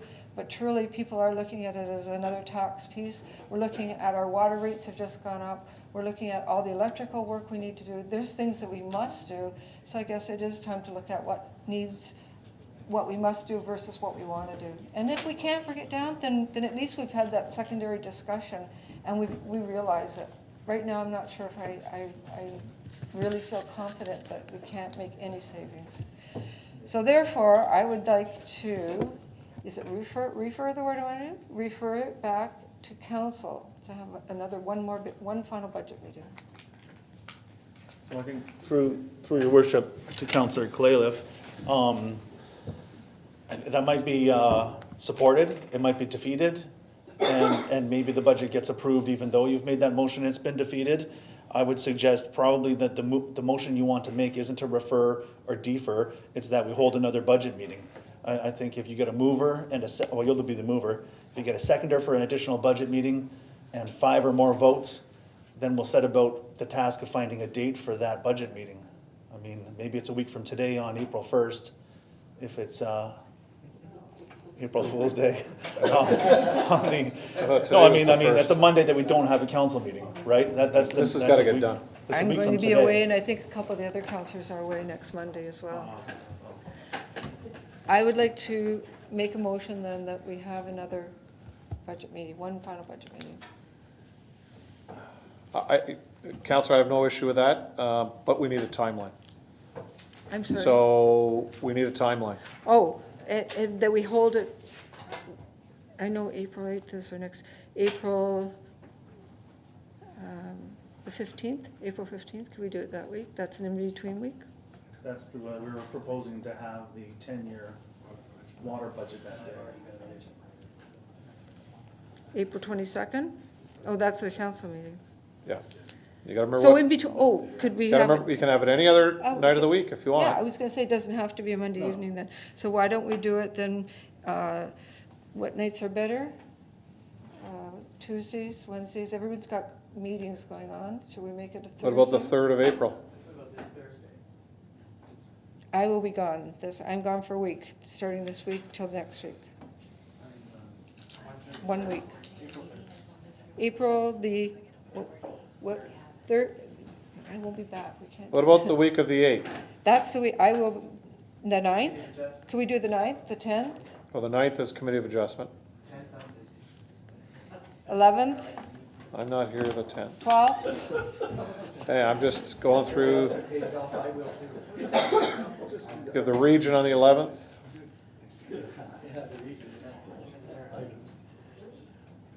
Look, if the first was not good, was the second or third any good? April 12th. Why don't we do a weekend? The 12th is good. How about the 12th? April the 12th? Friday the 12th. Councillors? Won't be here.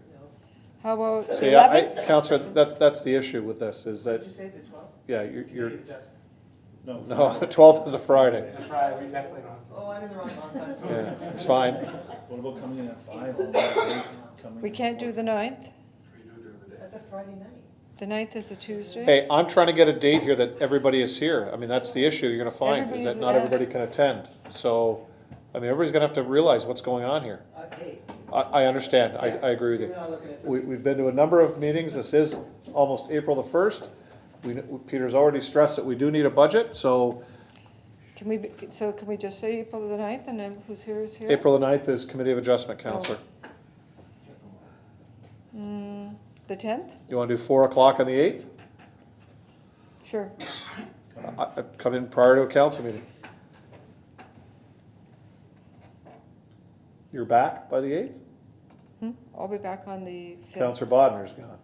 I'm away that week, but hey, everybody's, you know what, it's gonna be tough to get it. That's what I'm trying to say, but I don't want somebody else stepping forward the next meeting saying I didn't have enough time. I mean, we gotta make sure that everybody's in agreement here, because you've got a budget that staff have worked very hard at. I think Councillor Wells talked about it's come in at the cost of living, and then the other things that we've done as a council.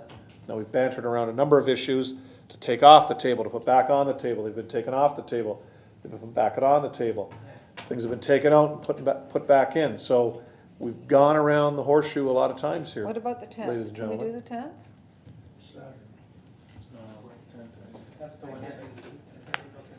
Ron's gone the whole week. April 10th, I'm not, sorry, Council, but I am away on the 10th. So I said, the 8th seems to be, because that's a meeting, we have a council meeting that night, that we, Come in early? that we have a meeting. I can't guarantee to Mr. get Mayor, there, I could be in trouble all Yeah. day. Counselor? I think Peter's been trying to say the word during the day. Yes, A daytime meeting, like 9 AM or 1 PM? that's where I. Couple hours. Some people. Yeah. Work situations that they can't. Well, that's what I'm trying to say, 4 o'clock as opposed to being earlier. So people, If there's another day that you can do it during the day that everybody's here. how long are you gone for, Frank? I'm gone till the 12th. So you're gone the week of the 8th, basically, okay? Counselor Bodner's gone the week of the 8th. 6th to the 14th. So this week, what we're doing. What about like this Friday at 1 o'clock? I'm gone Friday. That's Friday. What about tomorrow or the next day at night? How about tomorrow? When are you get, oh, no. BIA tomorrow. Yeah, we gotta give we don't have time, people, we gotta give notice for these Yeah. things. Um, So, Oh, yeah. Good point. What about the 28th? Well, what about the committee of adjustment day during the day? What is that, Tuesday, Angie? the 9th? Tuesday, I'm going all day, I'm in the region doing, their transportation. Pardon me? What's committee of adjustment night? So is the 8th okay? Is that the best day? Maybe in the afternoon? Yeah, but then what about Eric? Oh, sorry, Well, they're there are gone. people I that, beg your pardon. you know. Oh, sorry, you guys are gone, sorry. Okay, so, I mean, I can have the clerk work on this tomorrow in order to get a day we'll have at least a majority here, but you're not gonna satisfy 9 people around this horseshoe. So, I'll let the clerk work on it tomorrow, majority rules as far as what time and day this meeting is. Quite frankly, council, it has to be done ASAP. This is almost the 1st of April. And staff need a budget. We have to move forward with the workings of this city, and to keep delaying it is, to me, getting on the side of ridiculous, to be quite honest. Counselor? Thank you, Mr. Mayor. Could we maybe have all council go home, start looking through the budget? If you're not able to find something, say, in a week's time, certainly indicate that through email, and then we could cancel any scheduled meeting. That way we could go forward with things quicker. Because if everybody goes home and takes a look and can't find the savings, they're not able to really find them, then what's the point? Or if their savings come to nothing, what's the point? We're going to go through another meeting for what? You know, I understand if you could find savings, but if you can't find them, we're having the exercise for nothing. So go home and take a look at it. Correct, I That's all I'm agree with thinking. you. Is there a number that the councilors that want to look at this again, is there a number that you're looking at? I mean, we've got to have some direction here. Is there a number? Counselor?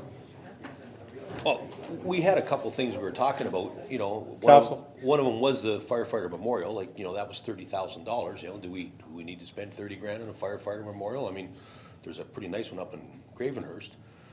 I think that was one thing that came up initially.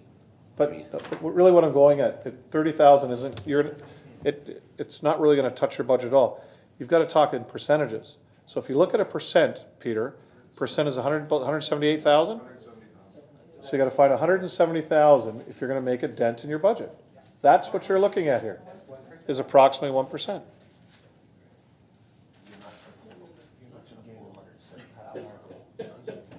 Well, that's the comment. So I do have a mover and a seconder. Any questions to have another meeting? All those in favor of moving to another meeting? All those in favor? All those opposed? That is defeated. No, that's the next in council. You can't do recorded votes in committee, but we can do it in council. Just fine, we'll do that there. So we're back to the main motion of the budget. So this is the main motion of the budget, ladies and gentlemen, as proposed, Counselor. This is the budget as proposed. I'm going to call the question. All those in favor of the budget as proposed? Raise your hand if you're in favor. As proposed.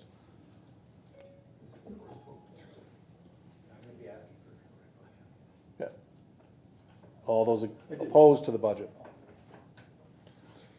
So the budget is defeated. Okay, Madam Clerk? I would suggest that you might want to reconsider the motion with amendments or deferral.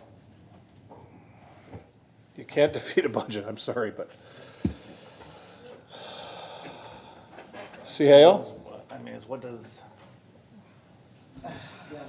So through your worship to your worship, this is a little bit awkward, but looking at the hands around the table, it would seem that Councillor Danch doesn't want to have another budget meeting, but does not want to support this budget. So without centering Councillor Danch out, did you want to make an amendment to the budget today and then vote on the budget as amended? Because maybe that gets us where you want to be, and maybe it gets the rest of council where they want to be. So maybe there's a common ground solution there. If it's, for example, the firefighter memorial, you could say, I move we strike that, and it could be gone, $30,000 gone in one step, and then you could vote on the new budget without $30,000. There you go. But I believe that's a reconsideration.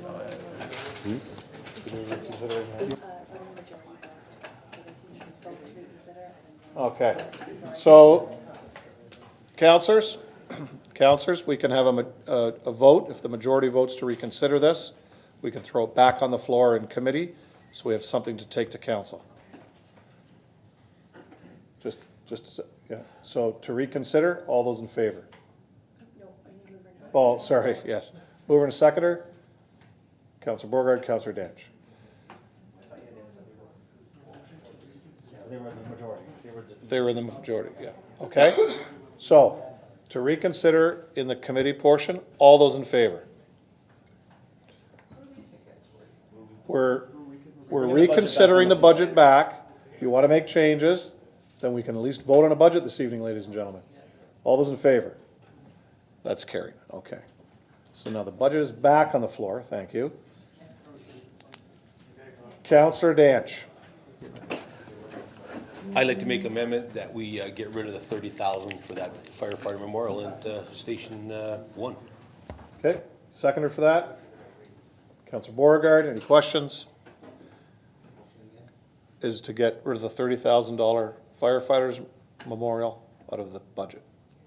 I have a mover and a seconder. Any questions? All those in favor? That's carried. Okay, any other amendments? Councillor Wells. Through Mayor to Council, I'd like to reduce the Canal Days funding, the $48,000, and also ask the Canal Days, if they're running the car show, to add a fee to that, which would amount to about $60,000 in total.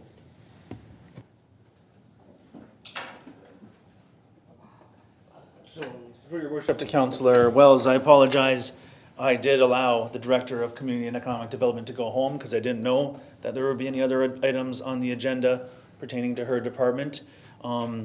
To the best of my knowledge, and if somebody on staff or council knows that I'm wrong, please correct me. The car show is run by an outside agency. They take pride in the fact that it is done at no charge. We would have to go back to that outside agency, the volunteers who run it, and ask them if they're willing to implement a charge. So I don't really know how much latitude we have, and it looks like maybe Councillor Demery can help me with that answer. Your hand is up.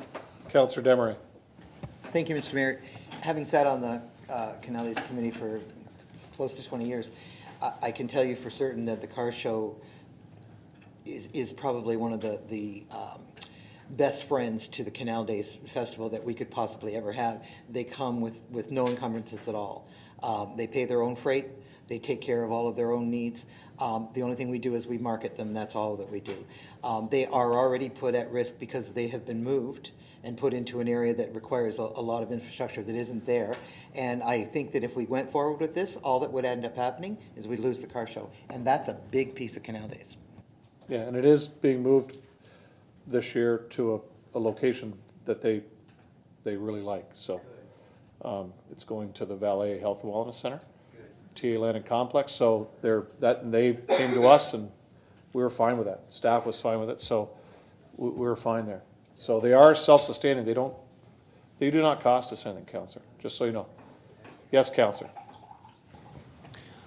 I have my own cars to show. I show them. actively involved in car shows on many fronts, and not one of them, other than the one that we know of, ours, is not, there's no fee. So I think we have to run some of this as a business and take a look at where we can increase revenues and generate funds. And it's not maybe, if we have to cut somewhere, that's a hard thing to do. But if we can raise funds, that's a positive thing for us to do. So out of all the car enthusiasts I know, they're not concerned about putting $10 in as an entry fee. So I'm just throwing that out from a personal perspective. Okay. Councillor Bodnar, you had your hand up, yeah? I sit on the Canal Days Committee also, and I think there's a real danger because this isn't our car show. It really has nothing to do with us other than we promote it, like the councillor says. And the reality of the situation is making that decision here tonight, the car show could just say, see ya. You know, it's their gig, it's not ours. We can't impose stuff on them. If we want to put a gate up at the Vail Center and charge people to come in there, that's us. But, you know, the car show, I think, is such a big piece of Canal Days that I agree there'd be nice to get some revenue out of something, but that's not ours, you know? So I just say there's a danger of possibly leaving. But there'd have to be a discussion with the car show people before we ever would impose that on them without a discussion. Thanks. Okay, so the councillor put two items on the table. I'll deal them separately. One was to reduce the Canal Days budget by $48,000, and the other was to add a fee to the car show. So I'll do those separately. Peter? Canal Days new initiatives, that's what I believe he's talking about, is 45,000. Sorry, 45,000? Okay. Which was in reserve? Yes. Just so they know, yeah.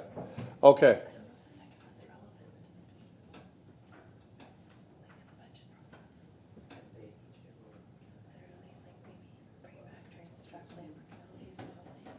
Okay, thank you.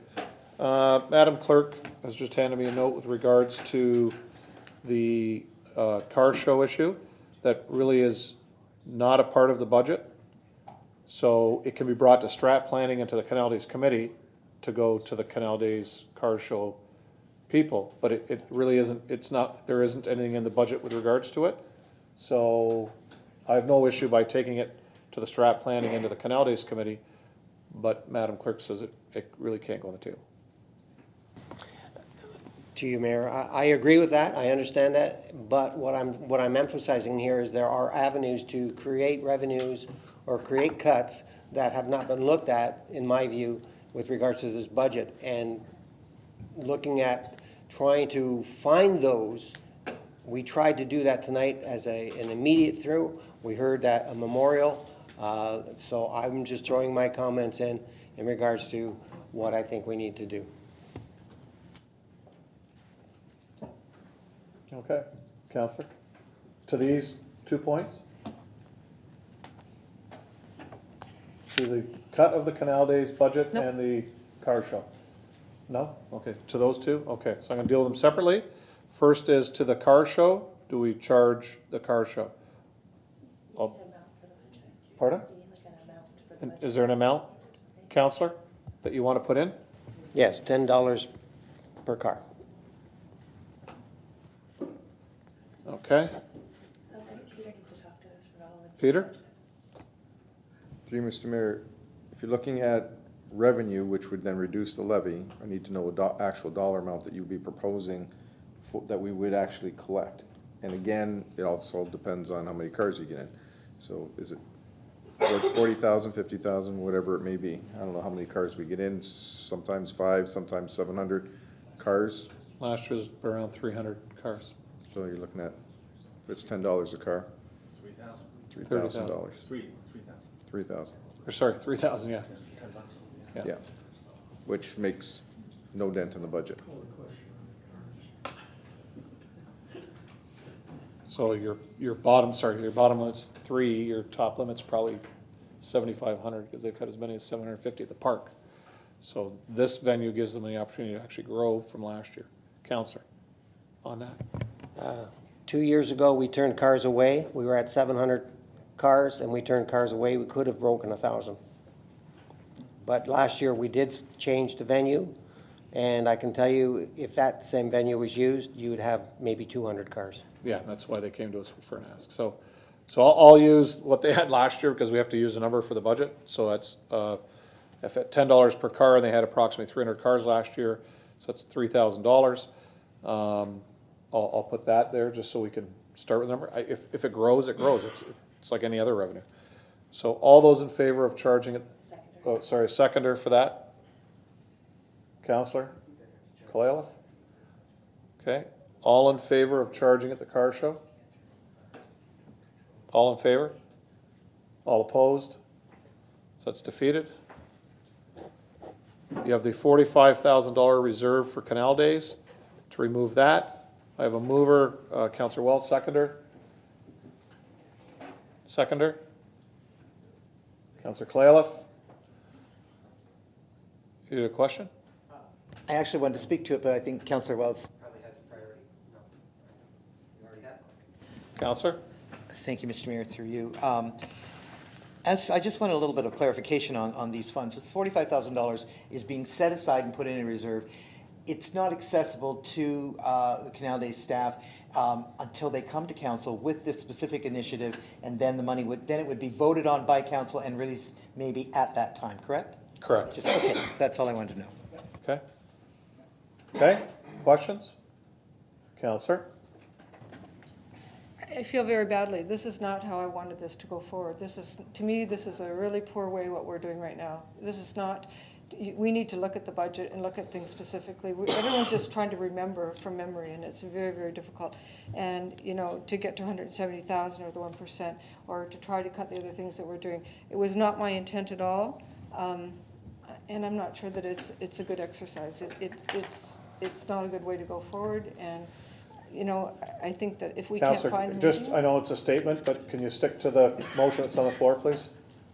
With regards to the 45,000 Canal Days reserve. Do you have a question with specifically to that at this point? No, I don't. Okay, thank you. Okay. Everybody understand what the question is? We have a mover and a seconder. Okay. All in favor? All in favor? All opposed? That's defeated. So we are back to the main motion as amended with Councillor Danches is the only amendment that's come forward. Anything else? For budget cuts. Councillor Baggio. Thank you, Your Worship. I did bring some notes because I figure something might happen here where we won't refer it. I'd like to, pardon me? I said you come prepared. That's Oh, good. sorry, yeah, right. What I'd like to put into removal is the $9,000 for the Vale main entrance sign. And if you want me to give you a few more, I can do that. Well, let's do them one at a time. Okay. Thank you.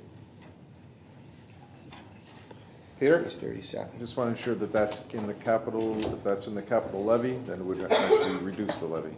So it has to be something that is reducing the levy. Just want to make sure where it's coming from. Yeah, I heard what you said. I'm just looking at it. What's in here? It's one-time funding, it won't affect it. Yeah. I thought it was in there. I look careful. Okay. Okay, sorry, Mr. Mayor. I'd like to remove the $15,000. Whoa, we haven't voted on the first one, sorry. All right, I was looking up for it. I thought it was sure. Peter, do you want to explain that, please? So council can understand this? Through you, Mr. Mayor, any items that are brought forward that you want to reduce, if it's in the capital levy or the capital section, then it will actually reduce the levy. But if it's from one-time funds, it won't reduce the levy. So I just need to know exactly what any councillors are referring to with regard to the particular item. And I believe this item was the, I'm looking, just brought it up here now, So you mentioned, Councillor Bagu, that it's $9,000 for the main entrance pylon sign at the Valley Health Wellness Center? That's Yes. correct. Okay, so that is coming off the levy, so Yeah. that would, Okay, Yeah. okay, do I have a seconder for that? Councillor Clayliff? Questions? All those in favor? All those opposed? That's carried. That's scary. Okay, so 39. Councillor Bagu? Thank you, Mr. Mayor. I also like to remove on page 39 of the budget, $15,000 for 20 garbage barrels. Thank you. So where? Downtown BIA?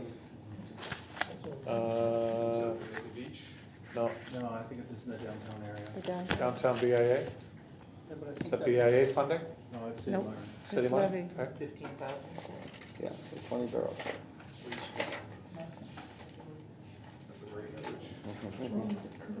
where is it? It's in the downtown core. Which facility? Marina. Marina. Was it the marina? Oh, Marina. Oh, waste receptacle. Waste receptacles for the Marina, 15,000. Okay, That's the levy? Yes. Okay, so everybody, so I have a mover and a seconder, questions? Councillor Bodnar. For garbage cans, Pardon me? 20 grand. Have you seen the? So I guess the hard part of this is, we had a discussion about this, Yes. and it was relevant at the time, so we thought we would put it in. I can't remember the discussion to that point, so That's that. I'm not willing to not vote for this, because I voted for it before, and I thought it was a good idea, so. And not being able to get the whole scope from the marina person, I won't support that, so. Okay, any other questions on that? Councillor? We're talking waste receptacles? Correct. And we're talking them in the park or out on the marina at the docks and whatnot? Is that what we're talking about, putting these waste receptacles? Yeah, they're in the dumps. Could be a replacement to what's there, I don't know. Yeah, nor do I. Yeah, okay. Okay. Any other questions? Call the question, all those in favor? All those opposed? That's defeated. Councillor Bagu? Thank you, Mr. Mayor. I'm taking a beating here. Maybe operations can help me out here. The upgrade of the generator notification, we have notification right now on a dial-up phone. We wanted to switch it over for the city hall, the fire department, and the marina for $5,000 each. So I'd like to include those three. I'll give you the pages. They're on the levy. The city hall's on page 38, fire department's on page 38. And the other one's there too. Oh, they're all on page 38. The Vale Health Center, the fire department, and city hall. $5,000 each for the generator notification upgrade. Yeah.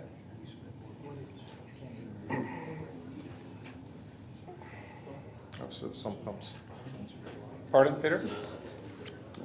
I believe those are the remote monitoring system for the standby generator and sump pumps? Is that the items? Oh, yes, it is, yeah. It's just an upgrade of that system. The system still works. Stephen?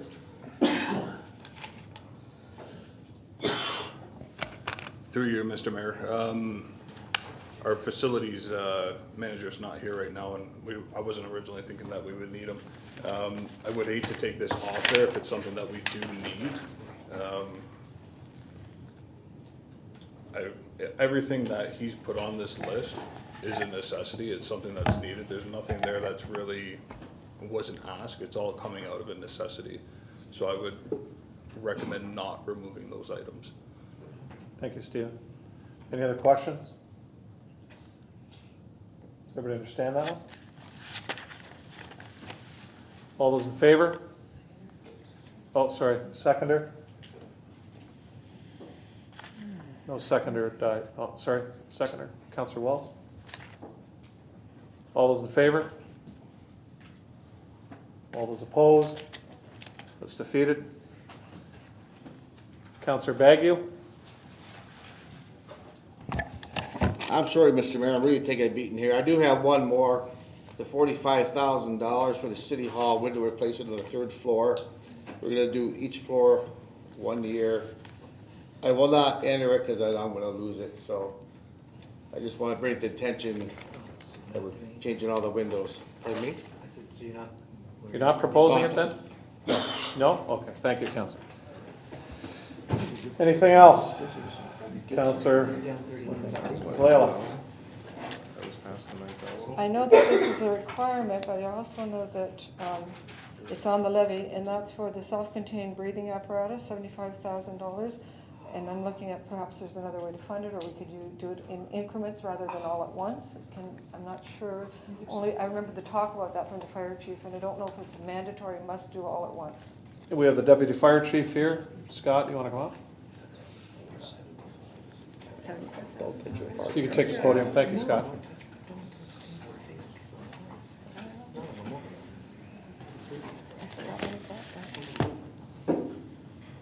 Which one is it? It's the breathing apparatus. No. Through you, Mr. Mayor. I've got the wrong Yeah, I line. don't. Sorry. Hydraulic rescue equipment? Pardon? Mr. Mayor, the 75,000 is the hydraulic rescue equipment. Do you have an update on that one? I actually believe that was next year, 2020. We were looking at the rescue equipment. SCBA next year. I'm sorry, I honestly thought it was next year, but without the chief here, I mean, I was on the wrong line. You're on the wrong line? Yep. So, yeah, all right. okay. So,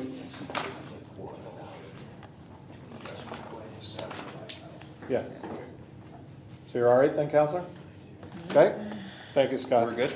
Yeah, we're good for now. We're good. We're good. Anything else? Okay. Nothing else? Okay, back to the main motion as amended for the budget. We have a mover and a seconder. Councillor Kalaliff. I have another item to take off. The West Street electrical infrastructure for Canal Days, it's 15,000 with 5,000 on the levy. Just take the 5,000 off the levy piece.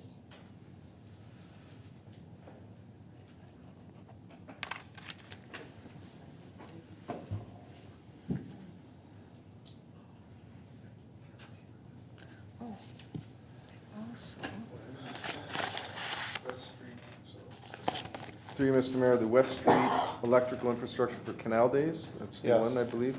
So it's actually 5,000 on the levy this year. 10,000 was already deferred. Okay, councillors, you got that? Councillors? So we've already deferred 10 of this, so this is the 5 that was remaining, that's come out of this budget deliberations earlier. Do I have a seconder? Councillor Wells, questions? Councillor? So the electrical is to upgrade so that the weekend merchants and whatnot can plug their trailers in and that type of thing? Is that what we're shooting for here? And I mean, it's, say this politely, it's a cluster when you see electrical at these things because it's just laying everywhere. With this, the idea here is to try and get rid of some of that problem, I would hope. Just to answer that, I believe this 5,000 actually goes to pay for electrical use for our wine garden, because we used a generator last year. It's actually to put a power box in for our wine garden, as opposed to bringing a generator in. Staff was able to reduce it to do that area only. All the others are done for now, but this was for down in front of the old Marsh Engineering. Yeah. Councillor. I think this was seen as and that's the problem not having staff here to talk about it, but I think this was seen as an enhancement to that area without that generator running. and we're looking at making that area bigger, my understanding is. That area actually makes us money. So I wouldn't want to be putting that in jeopardy from being bigger, being able to make a little more money for $5,000, so just saying that. Thank you, Counselor. Okay, so everybody knows what we have on the floor. We have a move and a seconder. All in favor? All opposed? That's defeated. I have a question. Main motion, Counselor? I have one more question. This one is 49,000, and again, it's not on the levy, but I just wondered, what does it mean when it says under the defer funding for 49,000 for 40 garbage containers? Yep. It says downtown fixtures, 40 garbage containers to replace them, $49,000. Peter? Through you, Mr. Mayor, this was initial request from Community Services to replace the garbage containers in the downtown area. And under the fact, due to the fact that the downtown CIP is in place, which includes streetscape and garbage containers, it was deferred. So it was sort of, staff said no. Okay, we're not going to do that because we know what's coming down with the downtown CIP. So it's not part of the budget. It's not part of the budget. Thank you. Council, we have a motion on the floor that's been amended. I'm going to call the question. What are we voting on? So it's, yeah, okay, I'll get to that because I have a clerk here that's been keeping track. So allow her to do that. So we'll get there. So we have the main motion that you see in front of you with the following amendments that have been made. Madam Clerk. So again, yes, it is the main motion that is on the table with amendments to remove the fire memorial for $30,000 and the Vale main entrance sign for $9,000. And the motion amounts will be adjusted based on Peter's advice after the meeting for the minutes. Okay, Peter? What was the second one? Fair Memorial and? Valet sign. Okay. We have a mover and a seconder, Council. I'm calling the question. Councilor. Oh, I already have it. We're already there, but thank you. That's okay. Like I said, you're keener. Okay, so all in favor as the motion is amended? All opposed? The budget is carried. Not the right way to do budgets, but okay, we'll live with it this evening. It was terrible. It's a learning curve. I feel good. Council, I'm going to take a 5-minute recess.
Back in action here.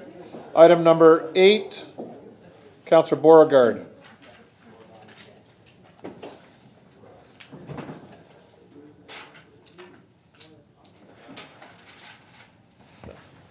Item number 8 is Engineering and Operations Department, Operations Division Report 2019-32, subject Port Colborne Distribution System, Annual Summary Report. Thank you, Councillor. Seconder, Councillor Desmarais, Councillor Beauregard.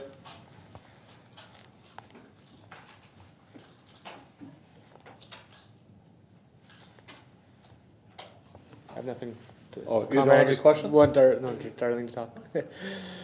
Oh, I gotta know that though. I thought you Okay, brought it up. no, for it's, questions. it's for, yeah, just to. You want staff? I just want Darlene to. Staff? to Okay, speak thank to you, it, yes. Councillor. Staff, Darlene?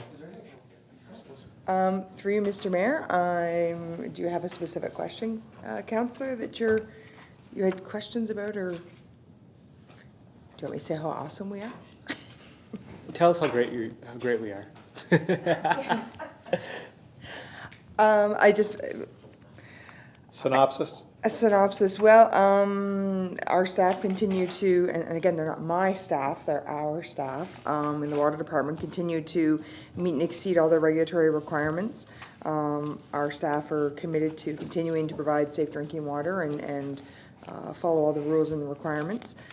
And we will be bringing more reports forward as we go throughout the year. I know after the training that the councillors attended on last week at the region, there was some concern, especially with the new ones, about what kind of information we do provide to council to ensure they meet the requirements under the statutory standard of care. And this is one of them. This fulfills a key requirement to be informed about the drinking water system under the standard of care. And further reports will be coming forward with management review. And when we get our inspection later in the year, audits, those type of reports come forward. So you have good comfort in knowing that our system's in good hands. Okay, thank you. No questions, all in favor? That's carried. Item 13, Councillor Bruno. Thank you, Worship. Region of Niagara, restatus of Niagara Regional Incentives and Grant Program for the correspondence received from. Oh, that's it. Sorry. That's all you have to read. Thanks. Seconder, Councillor Danch, CAO Louis for an update. Sure. So through your worship to Councillor Bruno, I think after you lifted this item for my comments, Regional Councillor Butters spoke to it in her remarks and gave a good overview of the programs and actually provided an update, a further update that has occurred subsequent to this letter being received. But this letter tells us that the region has stopped 2 funding programs. So the region has a slate of grant programs that they offer, notably Waterfront Investment, Smarter Niagara Incentive Program, or SNIP for short, Public Realm Improvement, Niagara Investment in Culture, Gateway CIP Program, and I think there's a development chart. Well, Gateway CIP does development charge rebates and tax increment-based grants, basically, so that when somebody adds assessment, when a business adds assessment through new construction, they can get a grant back over a number of years that building is existing. So the programs that are unchanged are Public Realm Improvement, which is really the built infrastructure on regional roads, in urban areas, I should say. So that might be something like horticulture plantings inside the median on a regional road and so on. Port Colborne hasn't applied for Public Realm improvements in the past because there really isn't an urban regional road that's in need of sort of the beautification or improvement. Niagara Investment in Culture, which is the continuation of Niagara being one of the 2 cultural capitals of Canada in, I believe, 2015. There was a federal program that ended and the region decided to keep funding cultural investments, so that is unchanged. Gateway CIP is unchanged, which affects Port Colborne. We're part of the Gateway CIP for, I believe, industrial and green energy projects. And so the ones that are changed are waterfront enhancement, previously called lakefront enhancement a few years back. This is the program that the region used to acquire land in the past, including the regional beach that's out in Long Beach and Wainfleet, funded under this program. They transitioned the program, called it waterfront instead of lakefront, to allow inclusion of, say, along Niagara River and so on. And they stopped acquiring land and started funding projects. I think Fort Erie has successfully applied for some projects in the past. That program is no more as of 2019, and we've already heard today from our regional councillor that SNP, which is Smarter Niagara Incentive Program, has been salvaged through the tax rate stabilization reserve that the region has.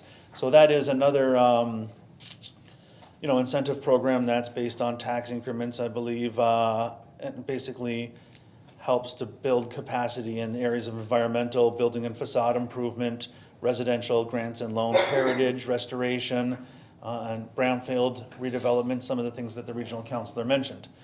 So that one was slated to end, but has been salvaged by the region in 2019 so far. Okay, any questions to CAO Louis? Seeing none, all in favor? Thank you, that's carried. That's it. Perfect. Councillor Danch, notice of motion. Yep, now's your turn. I've got a notice of motion to redelegate the site plan approval for 399 Clally Street West. That'll be coming up on the April 8th meeting, and I will not be available. I'd like someone to look after it for me. The applicants pretty much satisfied the planning department with their application, and I'd just like to say that. Councillor Bruno, can you bring that forward? I actually had an involvement with that site, although it may be a different owner, but for the same rezoning, for the same use. So you want to declare conflict then? Yeah, I think I should. Okay. It was years ago, but it's the same thing, same neighborhood, so yes. Okay, that's fine. Councillor Borger? No, I have a motion. Oh, sorry. Can I have a councillor bring that forward? Councillor Demery. So you can be in touch with Councillor Danch and staff with regards to the wording and bring that forward. Thank you. Thank you, Councillor Danch. Councillor Borger. Through you, Mr. Mayor, I'd like to bring forward a notice of motion for an informal residential care facility licensing bylaw. So, to go into, is it okay to speak to it a little bit more? No. Okay. Well, then I'll no. go. That's what you'll have that shot So next when week. I bring the motion. When you bring the Okay, motion. then Okay? that's fine. Yep. Good. So it's a notice. You don't have to. Okay. No other notices of motion. Move to adjourn. Councillor Danch. Councillor Bodnar. All in favor? That's carried.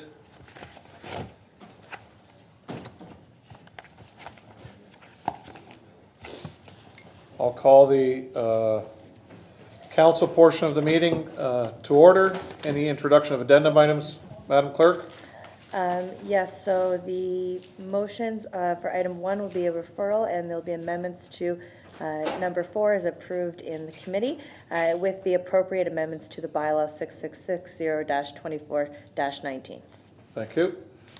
Confirmation of agenda, mover and a seconder. Councillor Demery, Councillor Bruno, any questions? All those in favor? That's carried. Disclosures of interest. Councillor Wells, same as in committee with regards to the item. Yes, Mr. Mayor, disclosure of conflict of interest for pecuniary interest. Okay, thank you, Councillor. We have adoption of minutes. I'll do these in block. Special meeting of Council 05-19 held on March 4th, 2019. Regular meeting of Council 06-19 held on March 25th, 2019. A mover and a seconder. Councillor Beauregard, Councillor Demeray, questions? All those in favor? That's carried. Councillor Demeray, items requiring separate discussion. Yes, Can you bring item 1 for the conflict too, please? I would do that. I'll bring item 1 for the conflict for Councillor Wells, and I will be lifting item 5 and calling for a recorded vote on item 4. Okay, so 4 and 5 with a recorded vote on 4. Any other items that anybody wants to bring up? Approval of the items not requiring separate discussion, mover and a seconder. Councillor Beauregard, Councillor Danch, any questions? All those in favor? That's carried. Councillor Demeray, this is for Councillor Wells's conflict.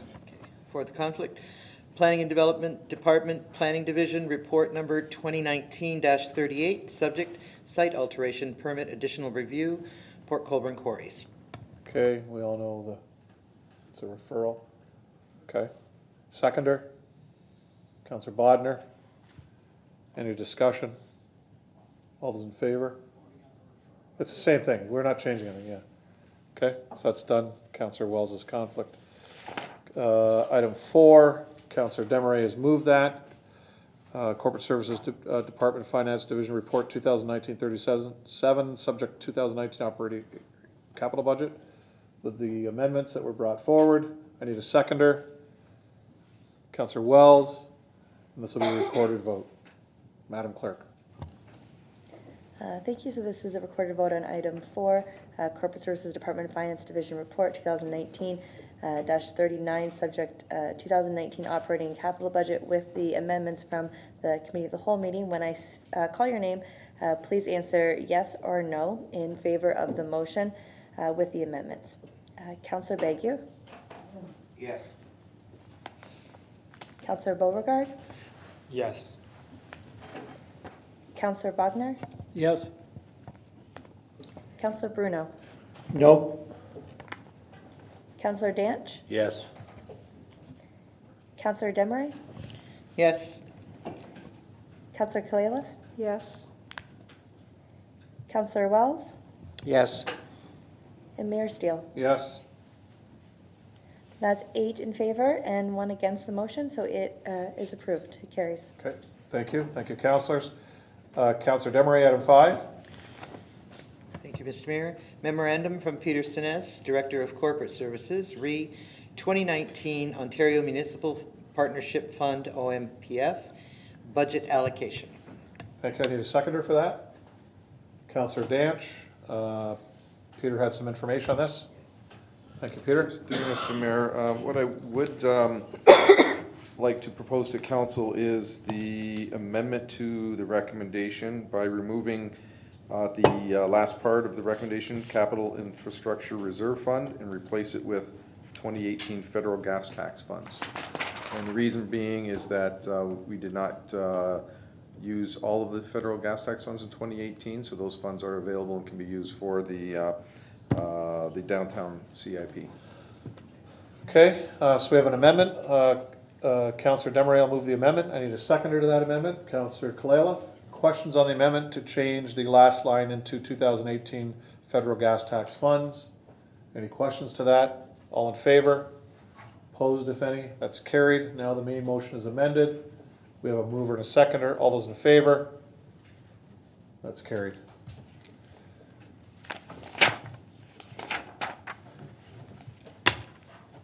We have one proclamation for Safe Dig Month, April 1st to the 30th of 2019. I need a mover and a seconder. Councillor Demaray, Councillor Wells. Any questions? All in favor? That's carried. Minutes, boards and commissions and committees. I'll do this in block. We have the minutes of the Environment Advisory Committee meeting of September 19th, 2018, I believe that should read, because we're not in 19 yet. Minutes of the Port Colborne Public Library Board, February 5th, 2019. Minutes of the Port Colborne Active Transportation Advisory Committee meeting of September 17th, 2018. Mover and a seconder. Councillor Bodnar, Councillor Kalala. Questions to any of these? All in favor? That's carried. Madam Clerk, consideration of bylaws. 6659-23-19, being a bylaw to authorize entering into agreement with Greenside Landscaping and Lawn Services respecting bylaw services, refuse and debris removal and property grass mowing. 6660-24-19, being a bylaw to adopt the estimates for the City of Port Colborne for its own operations for the year 2019. 6661-25-19, being a bylaw to authorize entering into a bulk water sales agreement with Village Enterprises Water Haulage, and 6662-26-19, being a bylaw to adopt, ratify, and confirm the proceedings of council of the Corporation of the City of Port Colborne at special and regular meetings of March 25th, 2019. Mover and a seconder.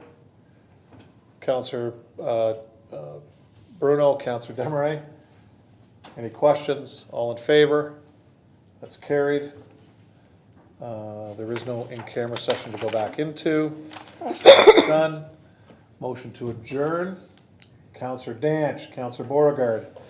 All those in favor? That's carried. Thank you, council.